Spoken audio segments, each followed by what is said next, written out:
शांत हो जाओ, पढ़ रहे क्या था लास्ट? कुछ पूछना है किसी को? है क्वेश्चन?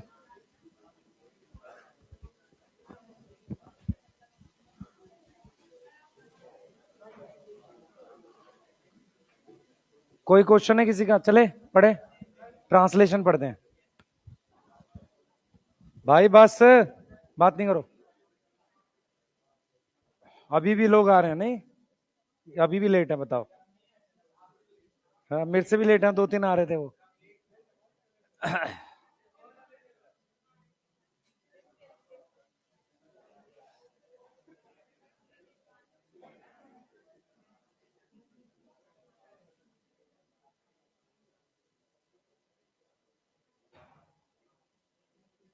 एक सेकंड दो।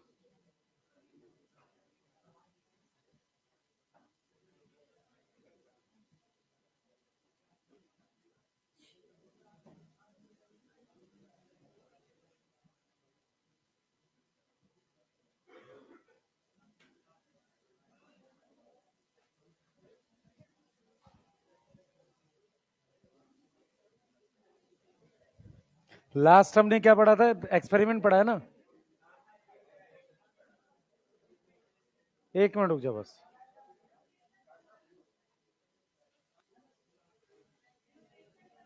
एक मिनट बेटा।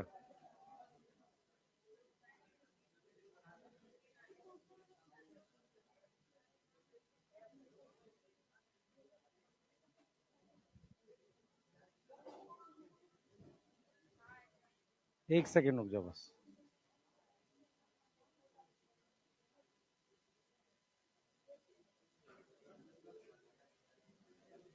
कुछ पूछना है किसी को? है?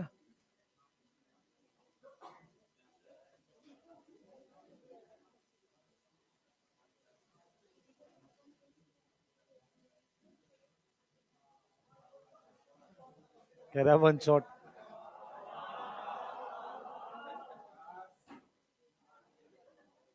भाई तुम लोग कितना शोर करते हो समझ नहीं आ रहा है। अरे क्वेश्चन खोज रहा हूं नालायको, क्वेश्चन खोज रहा हूं इसमें कि किसी वाले पीपीटी में क्वेश्चन है। अब हमें वही नहीं पता कहां है। चलो स्टार्ट करते हैं, मिल जाएगा क्वेश्चन। हाँ हाँ, पीपीटी में लगे रहते हैं ना हमारे पास।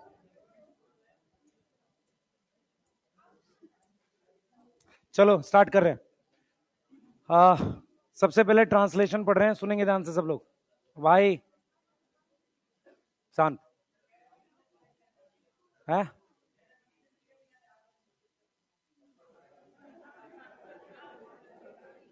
पढ़ाई करें, इधर सुनो ध्यान से। हम लोग जो पढ़ रहे हैं बेटा ट्रांसलेशन है। सबसे पहले ट्रांसलेशन जो है, इधर सुने सब लोग। हमारे पास सुनो ध्यान से बच्चे। ट्रांसलेशन हम लोग पढ़ रहे हैं, तो ट्रांसलेशन में क्या क्या पॉइंट्स पढ़ने हैं एक बार मैं रिपीट करूंगा। बच्चे बात नहीं करो आपस में।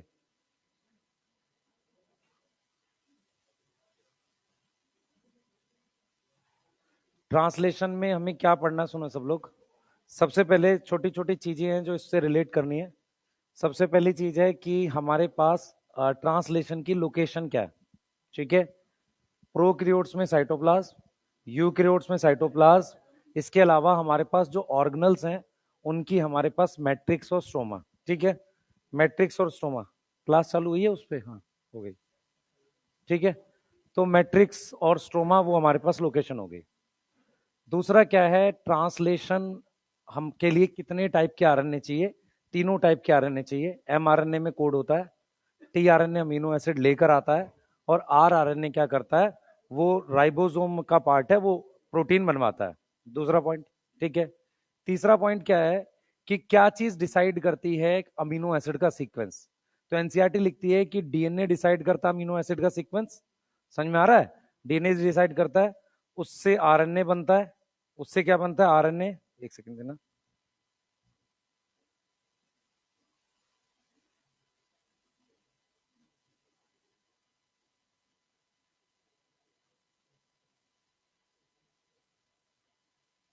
एक मिनट रुक जाओ। ठीक है, उससे आरएनए बनता है। आरएनए डिसाइड करता है कि कौन सा सीक्वेंस बनेगा अमीनो एसिड का। अमीनो एसिड में बॉन्ड कौन से होते हैं? पेप्टाइड चेन जो बनती है वो पॉलीपेप्टाइड चेन बनती है। ठीक है, जो पॉलीपेप्टाइड चेन है वो भी एक पॉलीमर है अमीनो एसिड का। तो उसमें भी हम वही स्टेप्स पढ़ते हैं, इनिशिएशन, इलोंगेशन, टर्मिनेशन। समझ में आ रहा है? इनिशिएशन, इलोंगेशन, टर्मिनेशन, हम यही स्टेप पढ़ते हैं इसमें। तो सबसे पहले अगर मैं ट्रांसलेशन का मतलब लिखूं तो हम क्या कर रहे हैं बेटा? हम क्या कर रहे हैं? हम चेन ऑफ पॉलीपेप्टाइड बना रहे हैं। क्या बना रहे हैं? चेन ऑफ पॉलीपेप्टाइड बना रहे हैं। ठीक है, पॉलीपेप्टाइड बना रहे हैं। ठीक है, विद द हेल्प ऑफ, किसकी हेल्प ले रहे हैं? Sequence of mRNA. With the help of sequence of mRNA. Yes, sequence of mRNA की मदद से ये काम कर रहे हैं। अगर हम बात करते हैं लोकेशन की, किसकी लोकेशन कहां होती है, ये पूरे प्रोसेस की लोकेशन कहां होती है, तो लोकेशन हमारे पास कहां कहां है? हमने क्या क्या बताई, बताओ। सबसे पहले यूकैरियोट्स में और प्रोकैरियोट्स में साइटोप्लाज्म। यूकैरियोट्स और प्रोकैरियोट्स में हमारे पास साइटोप्लाज्म है, बोर्ड पे ध्यान रखेंगे। यूकैरियोट्स प्रोकैरियोट्स में हमारे पास साइटोप्लाज्म है। उसके अलावा अगर आप याद करो माइटोकॉन्ड्रिया और क्लोरोप्लास्ट, दोनों के फंक्शन में लिखा हुआ है प्रोटीन सिंथेसिस। दोनों के फंक्शन में माइटोकॉन्ड्रिया में लिखा हुआ है प्रोटीन सिंथेसिस और रेस्पिरेशन, और क्लोरोप्लास्ट में लिखा है प्रोटीन सिंथेसिस और शुगर फॉर्मेशन। याद है? यस। तो उसके अलावा हमारे पास मैट्रिक्स है किसका? माइटोकॉन्ड्रिया का, मैट्रिक्स ऑफ माइटोकॉन्ड्रिया। यस। और हमारे पास क्या है? Stroma of chloroplast. Stroma of chloroplast, ये हमारे पास जगह है जहां पर प्रोटीन बनती है। ठीक है, हमें टाइप ऑफ आरएनए कौन सा चाहिए? तीनों टाइप का। टाइप ऑफ आरएनए कौन सा चाहिए? All three type. कौन सा? तीन टाइप का। हमें एमआरएनए है, आरआरएनए है। ठीक है, एमआरएनए जो कैसे काम करेगा? इसमें क्या है बेटा? कोड है, code for amino acid synthesis, code for amino acid sequence. उसका कोड किसके पास है? एमआरएनए के पास। यस। उसके अलावा मुझे टीआरएनए चाहिए। टीआरएनए किस फॉर्म में चाहिए? चार्ज। यस। और मुझे क्या चाहिए? आरआरएनए जो पार्ट है राइबोसोम का। किसका पार्ट है? राइबोसोम का पार्ट है। कोई दिक्कत है यहां तक? यहां तक कोई दिक्कत है? अब तीसरा क्या है बेटा? तीसरा क्या है कि प्रोटीन सिंथेसिस जो है उसमें भी एनर्जी चाहिए होती है, और प्रोटीन सिंथेसिस के स्टेप्स हैं हमारे पास। तो जो प्रोटीन सिंथेसिस जिसे आप ट्रांसलेशन लिखते हो, उसके जो स्टेप्स हमारे पास हैं, स्टेप्स जो हैं उनमें हम सबसे पहले लिखते हैं charging of tRNA. Charging of tRNA हम ऑलरेडी पढ़ चुके हैं, याद है? चार्जिंग ऑफ टीआरएनए हम ऑलरेडी पढ़ चुके हैं, जिसमें हमारे पास क्या होता है अगर आपको याद हो? हमारे पास अमीनो असाइल टीआरएनए बनता है ना। अमीनो असाइल टीआरएनए बनता है जहां पर 3' OH पर कौन अटैच होता है? Amino acid. कौन अटैच होता है? अमीनो एसिड अटैच होता है। सही है? कौन से ग्रुप से? COH ग्रुप से। ये याद आ रहा है आपको? ठीक है, ये याद आ रहा है। तो ये हमारे पास क्या है बच्चे? ये हमारे पास प्रोटीन सिंथेसिस का स्टेप है जिसे हम चार्जिंग ऑफ टीआरएनए कह रहे हैं। ठीक है, उसके बाद हम लोग एक स्टेप लिखते हैं इसमें, इनिशिएशन। हम क्या लिखते हैं? इनिशिएशन। फिर हम लिखते हैं इलोंगेशन, और फिर हम लिखते हैं टर्मिनेशन। ये तीन स्टेप करेंगे हम लोग। हम क्या करेंगे यहां पर? ये तीन स्टेप करेंगे इसके बाद। मतलब चार्जिंग तो चलती रहती है, उसके अलावा ये तीन स्टेप होते हैं, क्योंकि अमीनो एसिड भी एक पॉलीमर है। होमो हेट्रो? हेट्रो पॉलीमर है। ये चीज समझ में आ रही है? इनिशिएशन में हमारे पास कोई पेप्टाइड बॉन्ड नहीं बनता, याद रखना। इसमें कोई पेप्टाइड बॉन्ड नहीं बनता। सही है? इसमें कोई पेप्टाइड बॉन्ड नहीं बनता। ना टर्मिनेशन वाले में पेप्टाइड बॉन्ड बनता है। जो भी पेप्टाइड बॉन्ड बनेगा, जो भी पेप्टाइड बॉन्ड बनेगा वो कहां बनेगा? इलोंगेशन में। इसमें हमारे पास पेप्टाइड बॉन्ड बनता है, इसमें हमारे पास क्या है, पेप्टाइड बॉन्ड फॉर्म होगा। क्या यहां तक क्लियर है? सही है, सिर्फ इलोंगेशन वाले स्टेप में। दूसरी चीज क्या है बेटा, इनके साथ कुछ और चीजों की जरूरत पड़ती है। जैसे कुछ एक पॉइंट्स हैं कि हमारे पास 2 चार्ज टीआरएनए साथ रखे होने चाहिए और इतने पास होने चाहिए कि उनके बीच में पेप्टाइड बॉन्ड फॉर्मेशन एनर्जेटिकली ज्यादा मतलब वो फेवरेबल हो, तो काफी पास होने चाहिए। दूसरा, पेप्टाइड बॉन्ड बनाने के लिए मुझे एंजाइम चाहिए जो 23S आरआरएनए में होता है, उसका नाम है पेप्टिडाइल ट्रांसफरेज। अब इस नाम को भी जस्टिफाई करेंगे। ट्रांसफरेज का मतलब कुछ ट्रांसफर करना है, और क्या ट्रांसफर करना है, पेप्टाइड। अब पॉइंट ये है, पेप्टाइड तो होता है NH2 और COH ग्रुप, यस। अगर COH ग्रुप किसी के साथ जुड़ा हुआ है तो उसे पेप्टाइड ना बोल के पेप्टिडाइल बोलते हैं। समझ में आ रहा है क्या बोल रहे हैं? पेप्टिडाइल बोल रहे हैं। तो इसका मतलब मैं ये कह रहा हूं कि हम जो वर्ड्स पढ़ेंगे उसको बहुत ध्यान से देखना है। मैं आपको तीनों स्टेप सिखा रहा हूं, इनिशिएशन, इलोंगेशन, टर्मिनेशन। एनसीईआरटी ने एक वर्ड यूज किया है, चार्जिंग ऑफ टीआरएनए के वक्त हम कोई अमीनो एसिड उसके कॉग्नेट टीआरएनए पे जोड़ते हैं। What is meaning of cognate? Cognate मतलब स्पेसिफिक। एंटी कोडोन के हिसाब से अमीनो एसिड जोड़ा जाता है। सही है? किसके हिसाब से जोड़ा जाता है? एंटी कोडोन के हिसाब से है। एंटी कोडोन के हिसाब से उस पर क्या जोड़ा गया है? Amino acid. देखो, कोडोन के लिए कोड करता है और एंटी कोडोन का अपोजिट कोड होना चाहिए एमआरएनए पे, उसके हिसाब से हर टीआरएनए पे अलग अमीनो एसिड जुड़ता है। क्लियर है? हर टीआरएनए पर अलग अमीनो एसिड जुड़ता है। ठीक है, क्लियर? एक सवाल पूछूंगा, देखें कौन बताएगा इसको।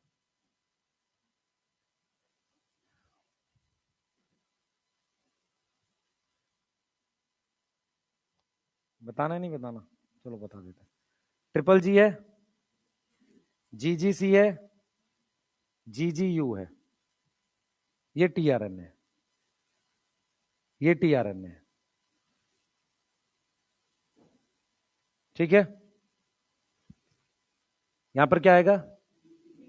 यहां पे CCG, यहां पे CCA। अब ये तीनों ग्लाइसिन के लिए। अब मेरी बात सुनो, मुझे एक चीज समझ में आ रही है, अमीनो एसिड सेम है, ठीक है। अब क्या है, या तो एक पॉसिबिलिटी है इनके 3 अलग अलग आरएनए हो, ठीक है, सही है। भाई मुझे 3 अलग अलग आरएनए चाहिए होंगे ना, 3 अलग अलग टाइप के, जिनके एंटी कोडोन अलग हैं। आपको समझ आ रहा है? भाई तीनों के एंटी कोडोन अलग है पर अमीनो एसिड तो सेम जोड़ना है इनको, क्योंकि जेनेटिक कोड डीजनरेट होता है। तो एक साइंटिस्ट थे, उन्होंने एक हाइपोथेसिस दी। उन्होंने कहा एक काम करो, एक ही रख लेते हैं, आखिरी वाला नॉन कॉम्प्लीमेंट्री अलाउ कर देते हैं। समझ आया? मैं कह रहा हूं कि अगर मैं आखिरी वाला बेस पेयर हटा ही दूं, उसको देखना छोड़ दूं, तो एक टीआरएनए से तीनों के लिए अमीनो एसिड जोड़ पाएगा वो? नहीं। नहीं आया ना समझ? नहीं समझना है, ऐसे ही कर रहा था मैं, छोड़ दो। आ जाओ, नोट करो, पहले आगे चलेंगे। नोट करो, आगे चलेंगे जल्दी।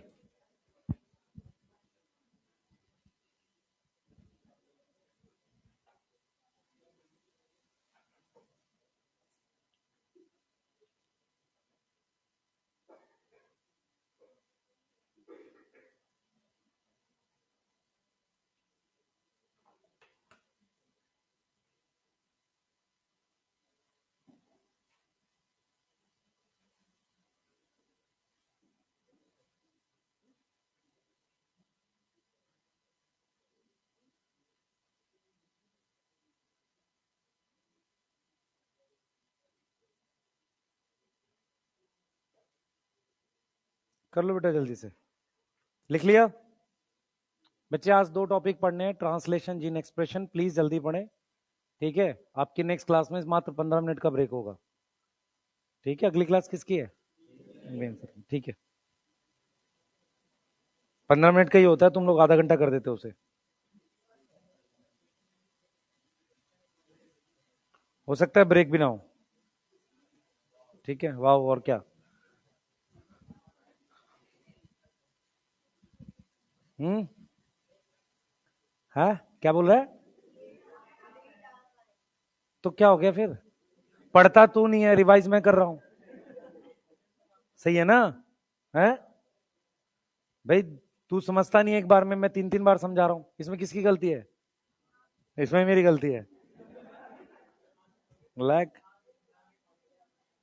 एक मिनट।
सुनो सारे।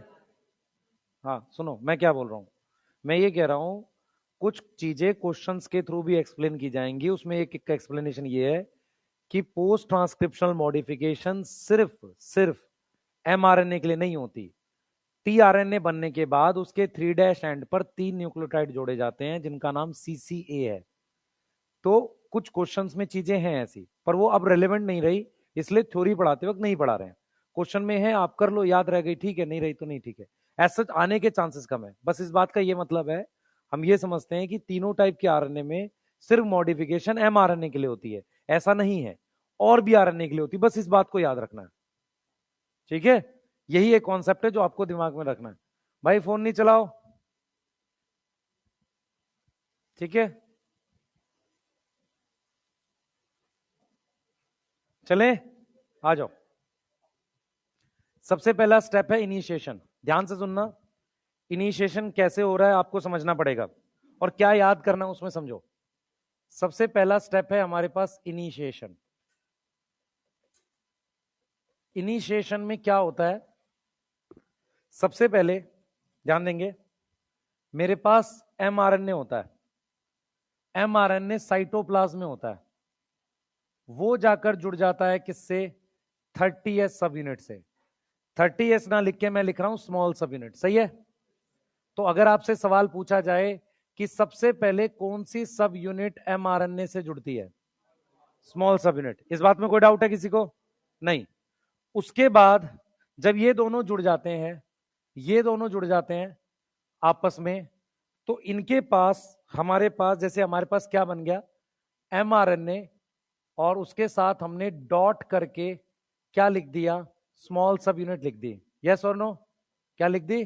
स्मॉल सब यूनिट लिख दी। तो स्मॉल सब यूनिट का मतलब हो गया 30s या 40s, सही है? ये हमने लिख दिया। अब क्या हो गया, इस पर आकर चार्ज टीआरएनए जुड़ता है। क्या जुड़ता है? चार्ज टीआरएनए आता है। अब तो तीसरी चीज क्या आती है? चार्ज टीआरएनए आती है। यस, ठीक है। अब मेरे पास तीन चीजें हो गई, कौन कौन? एमआरएनए, उसके बाद कौन आया था? स्मॉल सब यूनिट मान लेते हैं, फिर क्या आ गया? टीआरएनए आ गया। और ये टीआरएनए जो है ये मिथ्योनिन वाला है। हाँ भाई, ये मिथ्योनिन वाला है। इधर सुनो, मेरी बात सुनो, सुनना। हम राइबोसोम पे दो साइड पढ़ेंगे, एक पी और ए। मैं कह रहा हूं, मैं यहां खड़ा हूं, हर एक बंदा यहां से आके ऐसे हाथ पकड़ के चेन बना रहे हैं। तो हर एक बंदा, मान लो ये लेफ्ट साइड है या राइट साइड है, एक साइड में आ रहा है, तो पहले बंदे को दूसरे की राइट में आना पड़ेगा अगर सारा लेफ्ट में आ रहा है। अपोजिट बात बोलता हूं, मान लो सब लोग मेरे राइट साइड में आ रहे हैं, तो जो पहला आएगा उसको तो किसी के लेफ्ट में आना पड़ेगा। ये चीज समझ में आ रही है मैं क्या बोल रहा हूं? तो जो पहला टीआरएनए आता है वो अलग साइट पे आता है, उसके बाद के सारे टीआरएनए एक कॉमन साइट्स पे आते हैं। ये क्लियर है लॉजिक? समझ में आ रहा है? क्लियर? तो हमने यहां पर क्या लिखा, एमआरएनए ये हो गया। अब यहां से मैं अब लाऊंगा लार्ज सब यूनिट। लार्ज सब यूनिट मान लो 50s लाऊंगा, तो मेरे पास कंप्लीट स्ट्रक्चर बन गया। अब मेरे पास एक कंप्लीट बन जाता है जिसमें क्या क्या है? 30s है, यस, ठीक है, और क्या है? एमआरएनए है, और क्या है बताओ? उसके बाद क्या है? टीआरएनए है, और उसके बाद क्या है?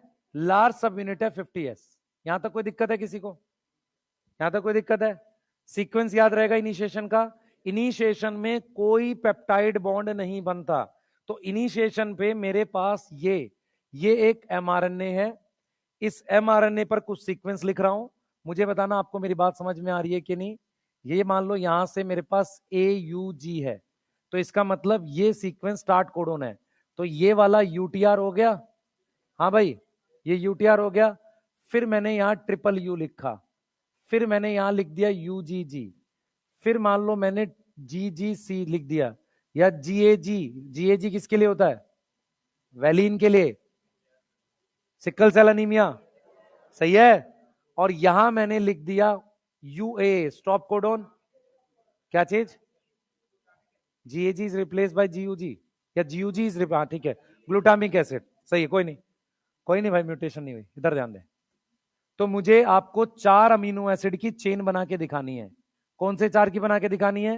मिथ्योनिन, फिनाइलएलानिन, समझ में आ रहा है सबको? मुझे किसकी चेन बना के दिखानी है? मिथ्योनिन की बना के दिखानी है, ठीक है। इधर देखो बेटा, इधर देखो सब लोग, बोर्ड पे ध्यान दो। मेरे पास ये बन गया राइबोसोम की छोटी सब यूनिट। इसके बाद यहां पर आया था चार्ज टीआरएनए, ऐसे समझो। इसकी, ये मेरे पास राइबोसोम की स्मॉल सब यूनिट है, ये वाली। इसके बाद यहां पर आया था चार्ज टीआरएनए ऐसे, और फिर मेरे पास ये आ गई थी बड़ी सब यूनिट। ये समझ में आ रहा है सबको? ठीक है, यहां तक समझ में आ रहा है? तो ये मेरे पास एक साइट थी जिसको हमने पी साइट बोला, और ये वाली मेरे पास ए साइट होती है। ये साइट्स होती हैं, ये साइट तब बनती है जब बड़ी सब यूनिट आकर जुड़ती है। मैं रिपीट कर रहा हूं, ये वाली सब यूनिट कौन सी है? लार्ज, सही है। ये वाली कौन सी है? स्मॉल। और यहां पर दो साइट हैं, इस साइट को कहते हैं पी साइट, और इस वाली को कहते हैं ए साइट। अब ये साइट तब बनती हैं, ये साइट कब बनती है बेटा?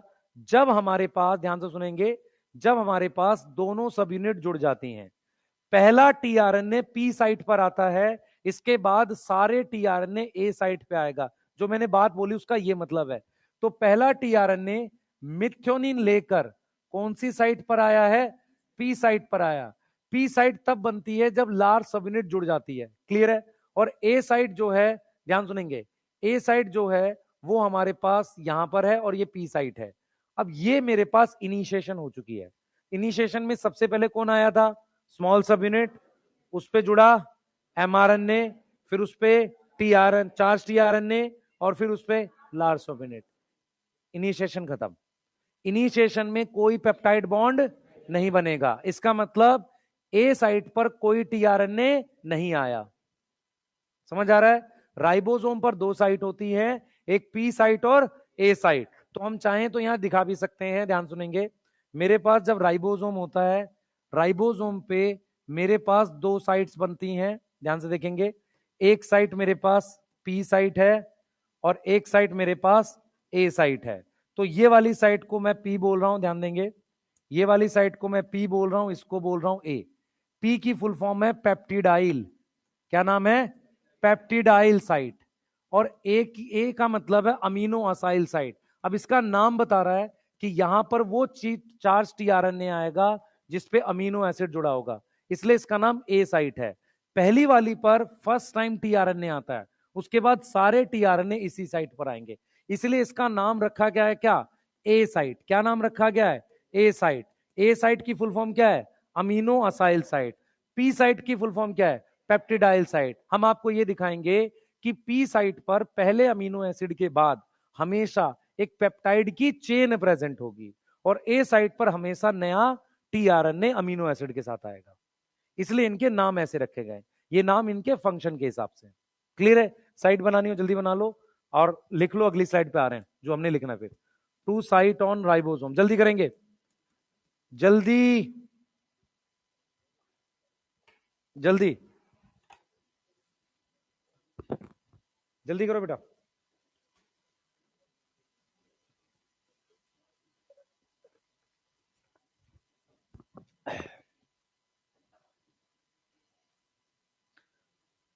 भाई बात क्यों कर रहे हो?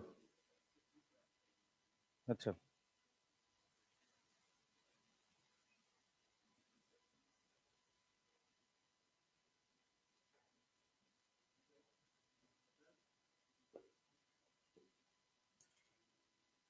हाँ बेटा बता। पहला चार्ज टीआरएनए पी साइट पे आता है, सब ए पे आएंगे। मैंने क्या बोला? मैंने कहा अगर मुझे चेन बनानी है और हर बंदा एक के लेफ्ट राइट साइड में आ रहा है, तो किसी को पहले लेफ्ट में आना पड़ेगा किसी के। समझ में आ रहा है? तो पहला टीआरएनए पी साइड पे, बाकी के सारे ए साइड पर। सही है? यहां तक कोई दिक्कत किसी को? नहीं? बड़ा सब यूनिट नहीं हटेगा, नहीं। एक्चुअल में क्या है कि इसमें जब तक, इसीलिए मेरी बात सुनो ध्यान से, पी साइट पर क्यों नहीं आता? पी साइट पर घुसने की जगह ही नहीं है। इस राइबोसोम में घुसने की जगह है टीआरएनए को, जगह सिर्फ ए साइट पे घुसने की है, इसीलिए दूसरी सब यूनिट टीआरएनए जुड़ने के बाद जोड़ी थी। हमने क्या किया? पहले 30S जोड़ा, किसके साथ? एमआरएनए के साथ। चार्ज टीआरएनए जोड़ा, उसके बाद सब यूनिट जुड़े। इसका क्या लॉजिक हुआ फिर? इसका लॉजिक ये हुआ कि पी साइट पे आने के लिए बाहर से टीआरएनए जगह ही नहीं है। मतलब मान लो इसमें छेद होता राइबोसोम में, ऑल तो मेम्ब्रेन नहीं होती, छेद होता, तो इसका मतलब छेद उस जगह है, पोर उस जगह है जहां से आप ए साइट पे आ सकते हो, पी साइट पे नहीं आ सकते। इसीलिए पहले हमने टीआरएनए जोड़ा, फिर राइबोसोम जोड़ा है, बड़ी सब यूनिट। अब उसके बाद जगह ही नहीं है पी साइट पे घुसने की, जगह सिर्फ किधर घुसने की है? ए साइट पर। इसका मतलब जब भी मुझे नया टीआरएनए लाना है, ए साइट खाली होनी चाहिए। अब समझ में आ रहा है? बोलो। ठीक है बेटा, ये लॉजिकली मतलब ऐसे बैठता है। आगे चलेंगे, ये वाला लिखेंगे सब लोग, चलो ये वाला लिखेंगे। मैं 4 अमीनो एसिड की चेन बना के दिखा रहा हूं, जल्दी बेटा, जल्दी फास्ट। इनिशिएशन में कोई पेप्टाइड बॉन्ड नहीं बनेगा। यहां तक समझ में आ रहा है? जल्दी बनाएं।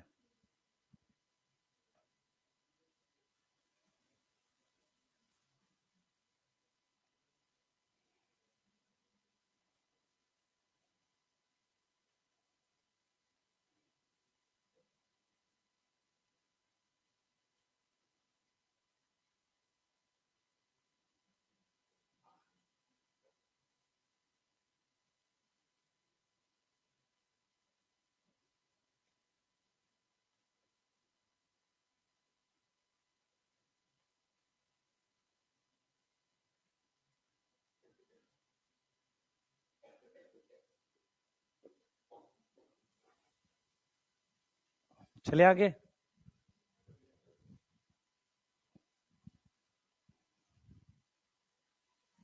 ये वाला लिख लो, आगे बता रहा हूं, इलोंगेशन।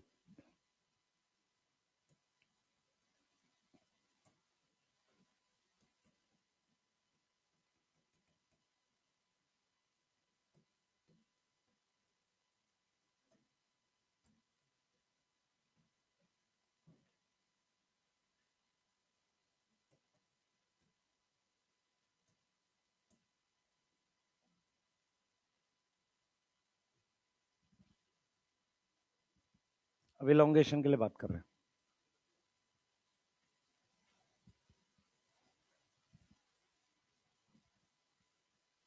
इनिशिएशन समझ में आ गया सबको? ठीक है। इनिशिएशन में पहला टीआरएनए एयूजी पे आएगा और एयूजी कौन सी साइट पे प्रेजेंट है? पी साइट पर प्रेजेंट है। तो इनिशिएशन में हमारे पास एयूजी पी साइट पे प्रेजेंट है। ठीक है, एक मिनट रुक जाओ बस।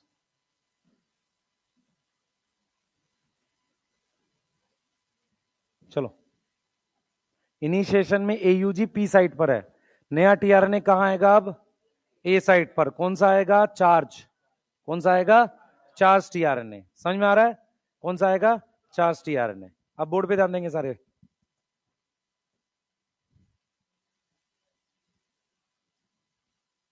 हमारे पास ये आ गया, ये एक एमआरएनए यहां पर,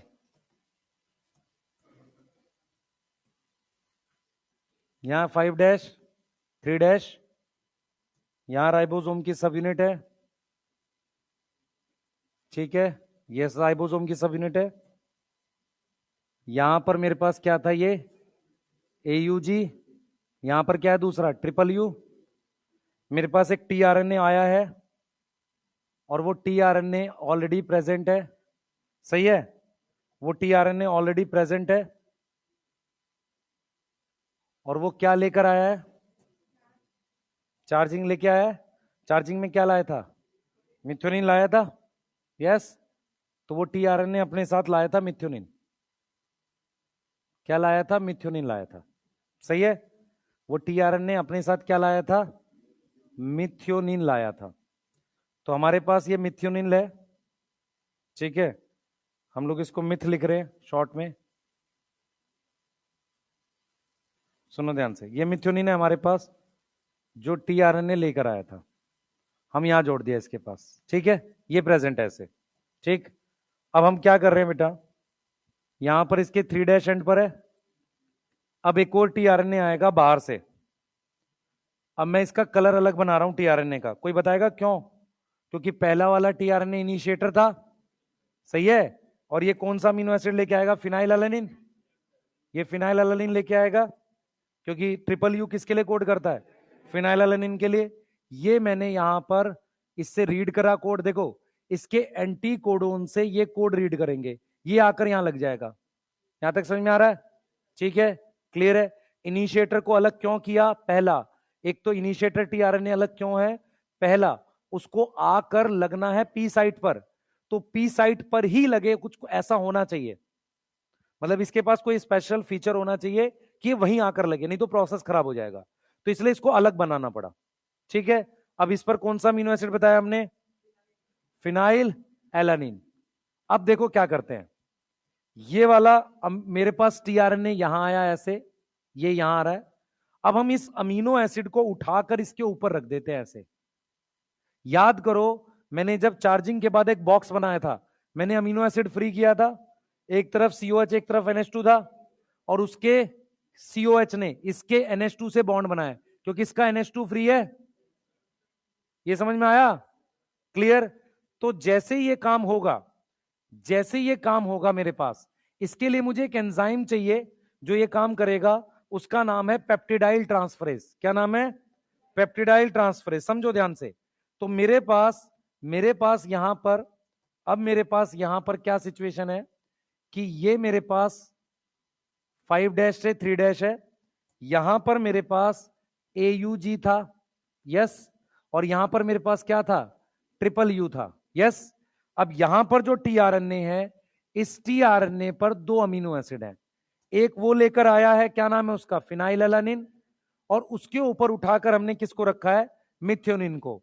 इनके बीच में बॉन्ड बन गया पेप्टाइड। क्लियर है? यस, ये वाली साइट मेरे पास ए थी और ये वाली साइट क्या थी? पी साइट थी। अब मेरे पास ये जो है, ये बड़ी सब यूनिट है, ये स्मॉल सब यूनिट है। क्लियर है? अब ये मेरे पास क्या है बेटा? ये मेरे पास क्या है, आप समझो ध्यान से। ये यहां पर मेरे पास फिनाइल एलानिन था जिसके एंड पर यहां NH2 था। अब ये पी साइट खाली हो जाएगी। कैसे? वो टीआरएनए जो है ये बाहर चला जाएगा यहां से, पी साइड से टीआरएनए कहां चला गया, बाहर चला गया। यहां तक समझ में आ रहा है? बोलो। मिथ्योनिन का क्या फ्री है, COH NH2 दोनों फ्री है। फिनाइल एलानिन का क्या फ्री, NH2। समझ में आ रहा है? तो फिनाइल एलानिन के ये NH2 है, उसका COH बॉन्ड करेगा, तो अब मिथ्योनिन के पास यहां NH2 फ्री आएगा। मैंने क्या बताया, याद करो। मैंने लिखा ये क्या था, मिथ्योनिन था। इसका इधर कौन सा ग्रुप है, COH, इधर कौन सा है, NH2। सही है, ये टीआरएनए जुड़ा हुआ है, इसके साथ यहां कौन सा ग्रुप फ्री है, NH2। तो इसको इसके साथ बॉन्ड बना देंगे, तो मिथ्योनिन का कौन सा फ्री होगा, NH2। अरे सही है, बोलो। पेप्टाइड बॉन्ड बन गया। अब कहानी आगे बढ़ाते हैं। अब क्या होगा, टीआरएनए लीव करके चला गया, तो मेरे पास चार्ज टीआरएनए कौन सी साइड पर आया है, चार्ज टीआरएनए किस पर आया, ए साइड पर, ऑन ए साइड, यस। उसके बाद क्या होगा, हमने इसको ट्रांसफर कर दिया। हमने क्या किया, अमीनो एसिड कौन सी साइड से, अमीनो एसिड पी साइड से, पी साइड से ट्रांसफर कर दिया किस पर, ट्रांसफर ऑन ए साइड। कौन सा बॉन्ड बनाया, पेप्टाइड बॉन्ड बना दिया। कोई दिक्कत है किसी को, पेप्टाइड बॉन्ड फॉर्म कर दिया, यस और नो, क्लियर है, सही है। अब आ जाओ अगला स्टेप, ये तो ये स्टेप हो गया, ये वाला स्टेप हो गया। आगे की कहानी, आगे की कहानी ये है कि राइबोसोम को आगे मूव कर दो एक स्टेप, राइबोसोम को एक स्टेप आगे मूव कर दो। कैसे, ये देखो। आपने क्या किया, ऐसा कुछ किया कि AUG राइबोसोम से बाहर हो गया। अब यहां पर ट्रिपल यू है, और वहां पर तीसरा देखो क्या है, UGG, क्या है, UGG। अब ये आपके पास राइबोसोम था, ये रहा ऐसे, और ये राइबोसोम है। अब अगर आप ध्यान से देखोगे, मेरे पास वो जो टीआरएनए आया था, जो कौन सी साइट पर आया था, ए साइट पर। जो टीआरएनए हमारे पास ए साइट पर आया था, यहां पर ध्यान देंगे, ये जो टीआरएनए हमारे पास ए साइट पर आया था, इसके पास दो अमीनो एसिड है, एक फिनाइल एलानिन है और दूसरा कौन सा है, मिथ्योनिन है। सही है। अब जब मैंने इसको राइबोसोम को यहां से आगे किया, जब राइबोसोम को मूव किया, एक स्टेप मूव करते हैं सिर्फ, तो राइबोसोम को मूव किया, तो राइबोसोम को जब मैंने मूव किया तो AUG बाहर आ गया। भाई देखो, राइबो ये mRNA है, ये mRNA है, ये वाला ब्लैक वाला, मैं इस mRNA को ऐसे खींच रहा हूं, तो राइबोसोम इधर हो गया, उससे लगा हुआ इस ट्रिपल यू से टीआरएनए भी पी साइड पे चला गया। तो टीआरएनए अब कौन सी साइड पर आ गया, पी पर आ गया, ए साइड खाली हो गई। तो राइबोसोम को एक स्टेप आगे मूव किया, तो जब राइबोसोम को मूव किया है फॉरवर्ड, जब मैंने मूव किया है फॉरवर्ड, तो कौन सी साइड खाली हो गई, ए साइड खाली हो गई, बोलो, ए साइट एम्प्टी हो गई। जब ए साइट एम्प्टी हो जाएगी, तो क्या मेरे पास फिर से चार्ज टीआरएनए आएगा। अब चार्ज टीआरएनए अब कौन सा अमीनो एसिड लेकर आएगा, अब कौन सा आएगा यूजीजी के लिए, ट्रिप्टोफान। क्या आएगा, ट्रिप्टोफान आएगा। यूजीजी के लिए क्या होता है, ट्रिप्टोफान होता है। सही है। अब मान लो यहां पर टीआरएनए आ गया, अब मेरे पास फिर से टीआरएनए आ गया यहां पर। ठीक है, अब जरा देखना ध्यान से, मेरे पास ये बाहर आ चुका है, कौन, AUG, ये बाहर आ चुका है। यहां पर क्या है, ये ट्रिपल यू है, और यहां पर ये क्या है, UGG है। सही है। ट्रिपल यू कौन सी साइड पर है, पी साइड पर, और UGG कौन सी साइड पर है, ए साइड पर। अब जरा ये देखो, मेरे पास ये टीआरएनए है जिसके पास दो अमीनो एसिड है, कौन कौन से, फिनाइलएलानिन और मिथ्योनिन, फिनाइलएलानिन और मिथ्योनिन, दो अमीनो एसिड है। कोई दिक्कत है किसी को। अब जो दूसरा टीआरएनए आया, उसके पास क्या है, ट्रिप्टोफान है, यस। अब क्या करो, इन दोनों को उठा के रखो इसके ऊपर, इन दोनों को उठा के रखो। आप अगर ध्यान से देखें, पहले वाले को हटा दो, उसके बाद तो चेन उठा उठा के रख रहे हैं।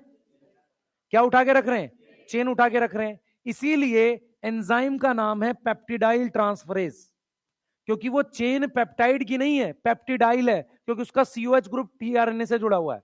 तो एंजाइम का नाम क्या है, पेप्टिडाइल ट्रांसफरेज, जो 23S rRNA है। यस और नो।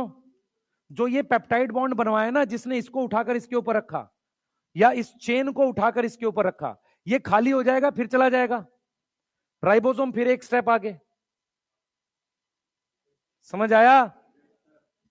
दिमाग खोल के पढ़ बेटा, मैं फिर बोल रहा हूं सब लोगों को, आप लोग को अच्छी अच्छी बातें अच्छी लगेंगी, सबके लिए कह रहा हूं, सीरियस पढ़ा करो, ध्यान से सुना करो, एक बार में आना चाहिए आप लोगों को। रीजन हम लोग फैब में पढ़ रहे हैं, ठीक है? डाउट पूछने का मना नहीं है, प्लीज कोशिश करो ध्यान से समझने की, रिलेट करना आपको जरूरी है। मैं फिर दिखा रहा हूं, आप देखो ध्यान से, पी साइड पर टीआरएनए है, इस पर क्या जुड़ा है? मिथ्योनिन। कोई दिक्कत नहीं, हमने इसको उठाकर इस पे रख दिया फिनाइलएलानिन पे, ये टीआरएनए खाली हुआ, ये बाहर चला गया। अब मैंने क्या किया, राइबोसोम को एक स्टेप आगे किया, तो ये एयूजी बाहर आ गया, ट्रिपल यू कहां पहुंच गया? पी पर, उस पर टीआरएनए जुड़ा हुआ था। अब ये टीआरएनए चार्ज वाला यहां आ गया।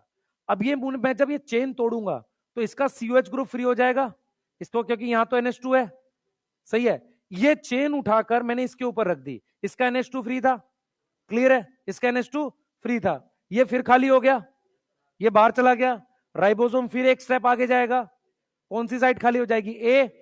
कौन सी साइड खाली हो जाएगी? ए साइड खाली हो जाएगी, फिर चार्ज टीआरएनए। ये तब तक चलता रहेगा जब तक ए साइड पर स्टॉप कोडोन ना आ जाए। तो जब हम टर्मिनेशन की बात करते हैं, तो टर्मिनेशन में क्या होता है एग्जैक्टली समझो। टर्मिनेशन बेटा, टर्मिनेशन में क्या होगा देखो, टर्मिनेशन में ये होना चाहिए, आपके पास कौन बाहर आ चुका है? एयूजी बोरा, और कौन बाहर आ चुका है? ट्रिपल यू बाहर आ चुका है, और कौन बाहर आ चुका है? यूजीजी भी बाहर आ चुका है, और कौन बाहर आ चुका है? जीएजी भी बाहर आ चुका है। नहीं, जीएजी पी साइड पे रहेगा, और ये क्या है? यूए है। अब यहां पर राइबोसोम है, ध्यान से सुनना, यहां पर मेरे पास वो टीआरएनए है जिसके पास अमीनो एसिड जुड़े हैं, देखो कौन से। सबसे पहला अमीनो एसिड इसका, जीएजी का। जीएजी का कौन सा है? वेलिन। इसका ट्रिप्टोफान, ये समझ में आ रहा है? इसका फिनाइलएलानिन, इसका किसका? ग्लूटामिक एसिड है। क्या हो गया? अरे यार तुम लोग कितना परेशान हो, क्या फर्क पड़ रहा है? प्रोसेस समझो ना, शाबाश, तुम्हें फर्क पड़ रहा है। ग्लूटामिक एसिड, आगे ट्रिप्टोफान, फिनाइलएलानिन, और ये मेरे पास मिथ्योनिन, ये चेन बन गई। अब ये क्या है यहां पर? Stop codon. कौन सी साइड पर? स्टॉप कोडोन कहां पर है? कहां पर है? ए साइड पर। कोई दिक्कत?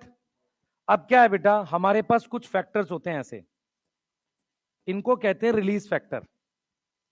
ये रिलीज फैक्टर क्या होते हैं? ये स्टॉप कोडोन पे जाके जुड़ जाते हैं। ये क्या करते हैं, जब पी साइड पर, ये सॉरी ए साइड पर कौन आता है? स्टॉप कोडोन, तो इन्हें कहते हैं रिलीज फैक्टर।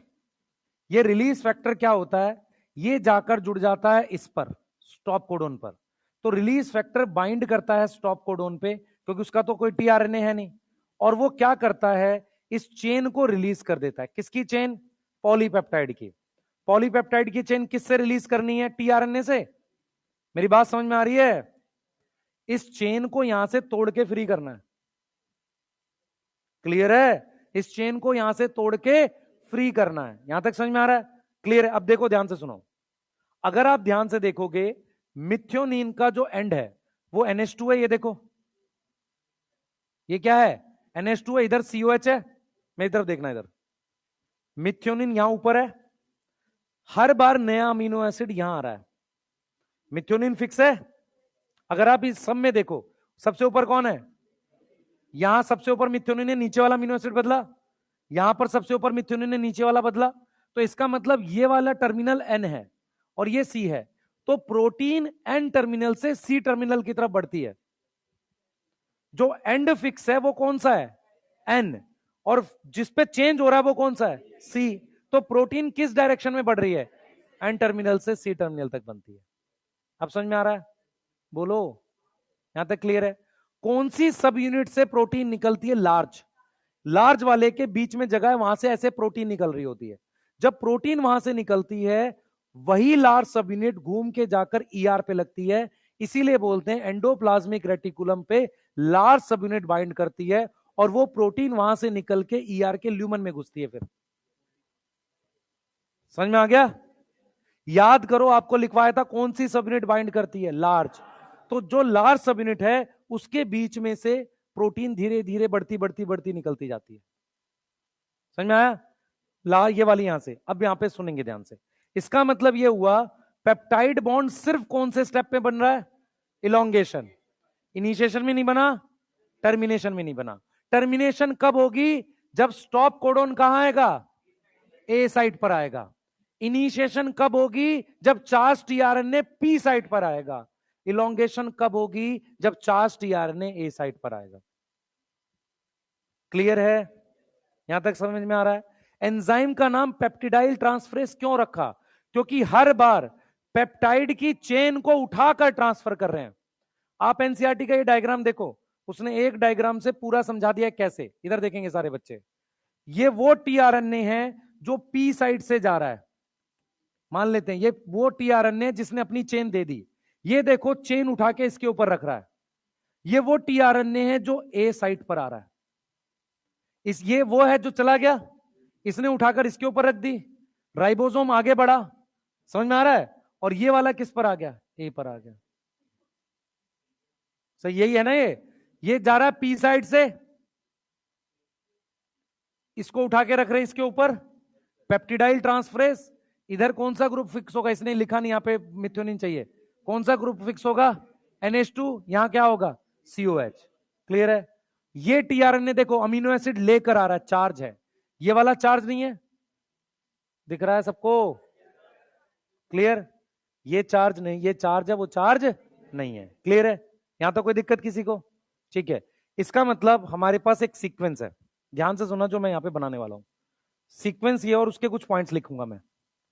सीक्वेंस क्या है, बहुत ध्यान से सुनना। सबसे पहले इनिशिएशन में क्या हुआ है? 30S plus mRNA plus tRNA। कौन से वाला? मिथ्योनिन वाला, नहीं? और कौन सी साइट पर? पी साइट पर। यहां तक कोई दिक्कत है? उसके बाद लार्ज सब यूनिट कौन सी? 50S लिख देते हैं अब। ये इनिशिएशन हो गया। This is initiation. यही है इनिशिएशन। सही है? अब देखो ध्यान से क्या होगा। उसके बाद हम इलोंगेशन की बात कर रहे हैं। इलोंगेशन में पहला चार्ज टीआरएनए कौन सी साइट पर आ रहा है? चार्ज टीआरएनए किस पर? नहीं, ये वाला तो हो गया इनिशिएशन। इलोंगेशन में ए साइट पर आएगा। हम उसकी बात कर रहे हैं कि अब इलोंगेशन में हम किसकी बात कर रहे हैं? इलोंगेशन में। तो इलोंगेशन में चार्ज टीआरएनए कौन सी साइट पे आया? ए साइट पर आया। अब क्या करोगे? देखो, चार्ज टीआरएनए ए साइट पर आया। अब क्या किया बेटा हमने? हमने अमीनो एसिड या प्रोटीन की चेन, अमीनो एसिड या मैं लिख सकता हूं पेप्टाइड, उसको ट्रांसफर कर दिया पी साइट से ए साइट पर। यस, ट्रांसफर कर दिया फ्रॉम पी साइट के टीआरएनए से टू ए साइट के टीआरएनए पर। यस और नो? उस चेन को उठा के रख दिया। उससे क्या हो गया? उससे मेरे पास पी साइट का टीआरएनए छोड़ के चला जाता है ना? खाली हो गया ना वो। तो पी साइट का टीआरएनए क्या हो गया? लीव। उसको छोड़ के जाना है अब। उससे कौन सी साइट खाली हो गई? पहले पी साइट खाली होगी, पी साइट एम्प्टी हो गई। यस। अब क्या होगा? अब राइबोसोम एक स्टेप आगे बढ़ेगा। तो जब राइबोसोम एक स्टेप आगे बढ़ता है, मूव वन स्टेप, सिर्फ एक स्टेप आगे बढ़ेगा, उससे कौन खाली हो जाएगा? ए साइट खाली। अगर ए साइट खाली हो गई तो क्या ये स्टेप फिर रिपीट नहीं होगा? साइकिल बन गई। समझ आ रहा है? देख लो, पढ़ लो एक बार। ठीक है। सबसे पहले चार्ज टीआरएनए आएगा ए साइट पर, उसके बाद अमीनो एसिड की चेन उठा के रख देंगे, उसके बाद पी साइट खाली हो गई क्योंकि टीआरएनए लीव, पी साइट खाली हुई, राइबोसोम एक स्टेप आगे बढ़ा, कौन सी साइट खाली हुई? ए साइट खाली हुई, चार्ज आरएनए फिर। अब आए टर्मिनेशन पे। टर्मिनेशन पे क्या हो रहा है? टर्मिनेशन कौन कहां जा रहा है बताएं? टर्मिनेशन पे कौन कहां जा रहा है, सुनते रहें। सबसे पहले स्टॉप कोडोन कहां है? Stop codon on A site, yes, सही है। उसके बाद क्या करेगा? Release factor. Release factor release कर देगा किसको? रिलीज किसको? पॉलीपेप्टाइड को। तो इसका मतलब टर्मिनेशन में कोई भी टीआरएनए स्टॉप कोडोन के लिए नहीं आता। खत्म, ये ट्रांसलेशन है बस। यूटीआर पढ़ चुके हैं, 5' से पहले, 3' के बाद। क्लियर है? एंजाइम, इंपॉर्टेंट पॉइंट्स जो मैं बात कर रहा था, important points. Yes, charging, charging के लिए एटीपी चाहिए, यस। चार्जिंग ऑफ टीआरएनए क्या है? रिक्वायर एटीपी, यस और नो? ठीक है, क्लियर। पेप्टाइड बॉन्ड कौन बनाएगा? सुनेंगे ध्यान से। ए साइट एंड पी साइट होती लार्ज सब यूनिट पे। एनसीईआरटी इस बात को लिखती है, प्रेजेंट ऑन लार्ज सब यूनिट, उसको हम लार्ज सब यूनिट पर लेकर चलते हैं। तीसरी बात ध्यान सुनेंगे, ए साइट और पी साइट कहां प्रेजेंट होते हैं? लार्ज सब यूनिट पे प्रेजेंट होते हैं। तीसरी बात, हमारे पास पेप्टाइड बॉन्ड कौन बनाता है? पेप्टाइड बॉन्ड कौन बनाएगा? By peptidyl transferase. वो एक तरह का राइबोजाइम है। पेप्टिडाइल ट्रांसफरेज जो क्या है बेटा? जो क्या है? राइबोजाइम है। जो क्या है? राइबोजाइम है। यहां तक समझ में आ रहा है? जो क्या है? राइबोजाइम है। यहां तक क्लियर है? बोलो, ये क्या है? एक तरह का राइबोजाइम है। कौन सा राइबोजाइम है? 23S RRNA किसमें? 70S वाले में। ठीक है, कौन सी सब यूनिट में होता है? लार्ज में होगा ना, 70S राइबोसोम की लार्ज सब यूनिट में, यस। और 28S RRNA कौन से वाले में? ATS में, यस।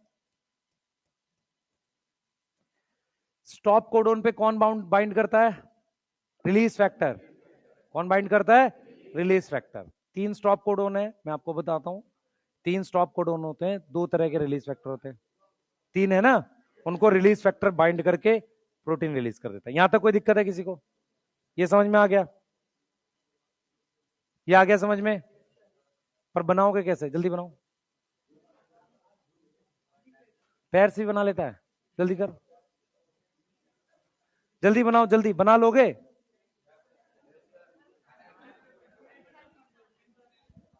जल्दी बनाओ, हाँ।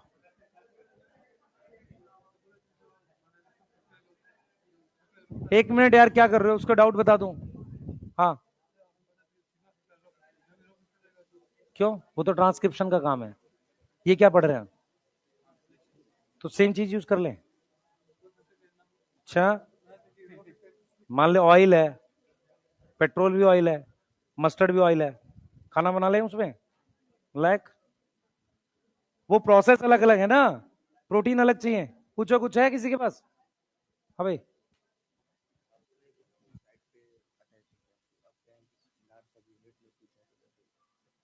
पहले वाला कैसे आता है? पहले वाले को साइट की जरूरत नहीं है, वो इनिशिएटर है, वो अलग है। उसके बाद तो साइट चाहिए मुझे, जब लार्ज सबनेट जुड़ जाती है साइट बन जाती है। एक्चुअल में समझाने के लिए है तो बस, ठीक है। और कोई किसी कुछ पूछना है? हाँ भाई, तू कहाँ जा रहा है भाई? ये देखो कहाँ चले गए, घूम रहे हैं इधर उधर। हाँ, कुछ पूछना है भाई? जल्दी लिखो जिसको लिखना है। दिख नहीं रहा है? दिख तो रहा है, चश्मा लगवा, लगा हुआ, अब क्या लगवाएगा? दिख तो रहा है भाई।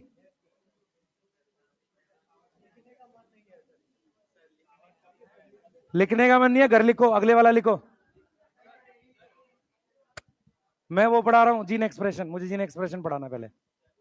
हाँ भाई, ये लिख लेना आप लोग, पहले ये बताओ। 1 मिनट भाई, सुनो ध्यान से। ऐसे ऐसे क्या है? एक पेज छोड़ो और लिख लेना अपने आप। ये वाले में क्या दिक्कत है आपको? जगह छोड़ दो, वो बाद में लिखना, ये वाला लिखो पहले।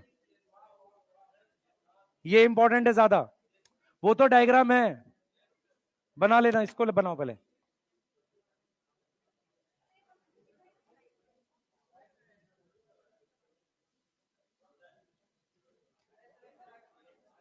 ये लिखो फटाफट से,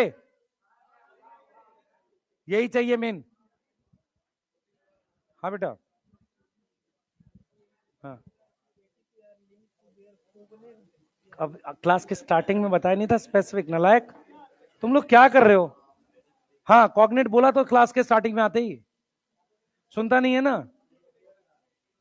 सुनता ही नहीं है तुम लोग। अब कॉग्निट बताया अभी, स्टार्टिंग में ही बताया कि हर टीआरएनए का एक स्पेसिफिक, हर अमीनो एसिड का एक स्पेसिफिक टीआरएनए होता है।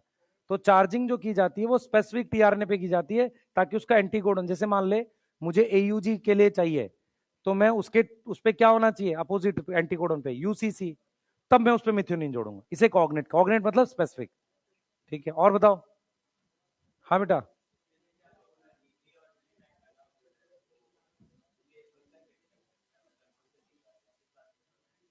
एक्चुअल में ए साइट जो है उस पर अमीनो एसिड आता है, इसलिए उसका नाम ए साइट है टीआरएनए। और हाँ, और जब मैं किसी राइबोसोम को देखता हूं ना गिवन टाइम पे, उस पे पी साइट पे पेप्टाइड की चेन दिखती है। मान ली ये तो प्रोसेस है, एक मिनट रुक, प्रोसेस चलता रहता है। अगर मुझे किसी उसकी राइबोसोम की स्टिल फोटो लेनी है, तो पी साइट पे हमेशा पेप्टाइड की चेन वाला टीआरएनए मिलेगा। हाँ, हमेशा मिलेगा, या तो खाली मिलेगी, या तो खाली मिलेगी, या उस पे अमीनो एसिड, सॉरी पेप्टाइड वाला मिलेगा। और ए साइट या तो खाली मिलेगी, या उस पे टीआरएनए आएगा अमीनो एसिड वाला। इसलिए उसका नाम ए रख दिया, उसका नाम पी रख दिया। हाँ, फंक्शन ही मान लो एक तरीके से, नाम उसी तरीके से रखे जाते हैं। हाँ, रिलीज फैक्टर एंटीकोडन पे रखता है, और उसके बाद वो आगे चेन नहीं जाती है, वहां से वो रिलीज हो जाता है अमीनो एसिड की चेन। जो फर्स्ट टाइम में आता ना, उसके बाद तो कोई नहीं आता। हाँ, सिर्फ इनिशिएशन स्टेप पे। दोबारा बोल। हाँ, रिलीज फैक्टर, यस। चले भाई, बच्चे प्लीज लिख लो, और जिन्होंने लिखा हुआ एनसीईआरटी रीड कर लो, बैठ के टाइम मत पास किया करो। तुम लोग इतनी डांट खाते हो तब भी हाल है। संजय, भगवान तू बार बार पीछे देख रहा है, भगवान उल्टे बना देता ना गर्दन, सीधा बनाए, सीधा देख। आ गया।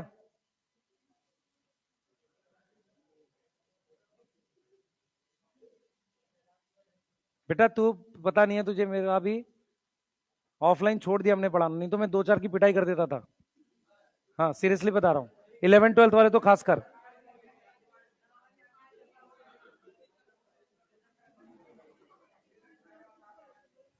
नहीं, पिटाई नहीं करते, चलो। नहीं, जलील करते हैं सर, उससे काम चल जाता है। कौन सा केस लग जाएगा? तुम्हें लग रहा है तुम्हारे माँ बाप केस करेंगे इस बात पे? अपने हालात बताओ पहले तुम। है, तो ये बोलेंगे कि आप एक काम करो, सुबह शाम इसके डंडे बांध दो, कि तीन चार, तीन डंडे सुबह, तीन दोपहर, तीन शाम, उससे अगर कुछ फायदा होता हो तो। हाँ, वो तो बोल जाएंगे टैबलेट बना दो इसकी। चलो, हाँ, बस किसी तरह से नंबर आ जाए, जल्दी करो। बेटा क्या नहीं आ रहा बच्चे, क्या नहीं आया बोल, क्या नहीं आया? ठीक है, उसको उठाकर उस पर रख दिया, पी साइड पे से वो चले गया। अब पी साइड खाली है, राइबोसोम आगे करूंगा तो ए वाला पी पे पहुंच जाएगा, ए खाली हो गई, टीआरएनए ए पर आया। अब उस चेन को उठा के ए वाले के ऊपर रख। पी साइड पर चेन है, ए साइड पर सिंगल टीआरएनए है, उस चेन को उठा के ए वाले टीआरएनए के ऊपर रख दिया, अमीनो एसिड के ऊपर। अब पी वाला खाली हो गया, वो बाहर चला गया, सही है। राइबोसोम आगे करूंगा, जो ए वाला वो पी पे पहुंच जाएगा। ये है प्रोसेस, लिख लिया ये? एनसीईआरटी पढ़ी तूने? पढ़ ले उसे। तुम ये लिखोगे 3 दिन में, ये मैं पहले बता रहा हूं, मुझे आइडिया है तुम 3 दिन में लिखोगे। हाँ, इतनी देर में तो 4 बार प्रोटीन। जल्दी करो, अब वो जीन एक्सप्रेशन पढ़ रहे हैं।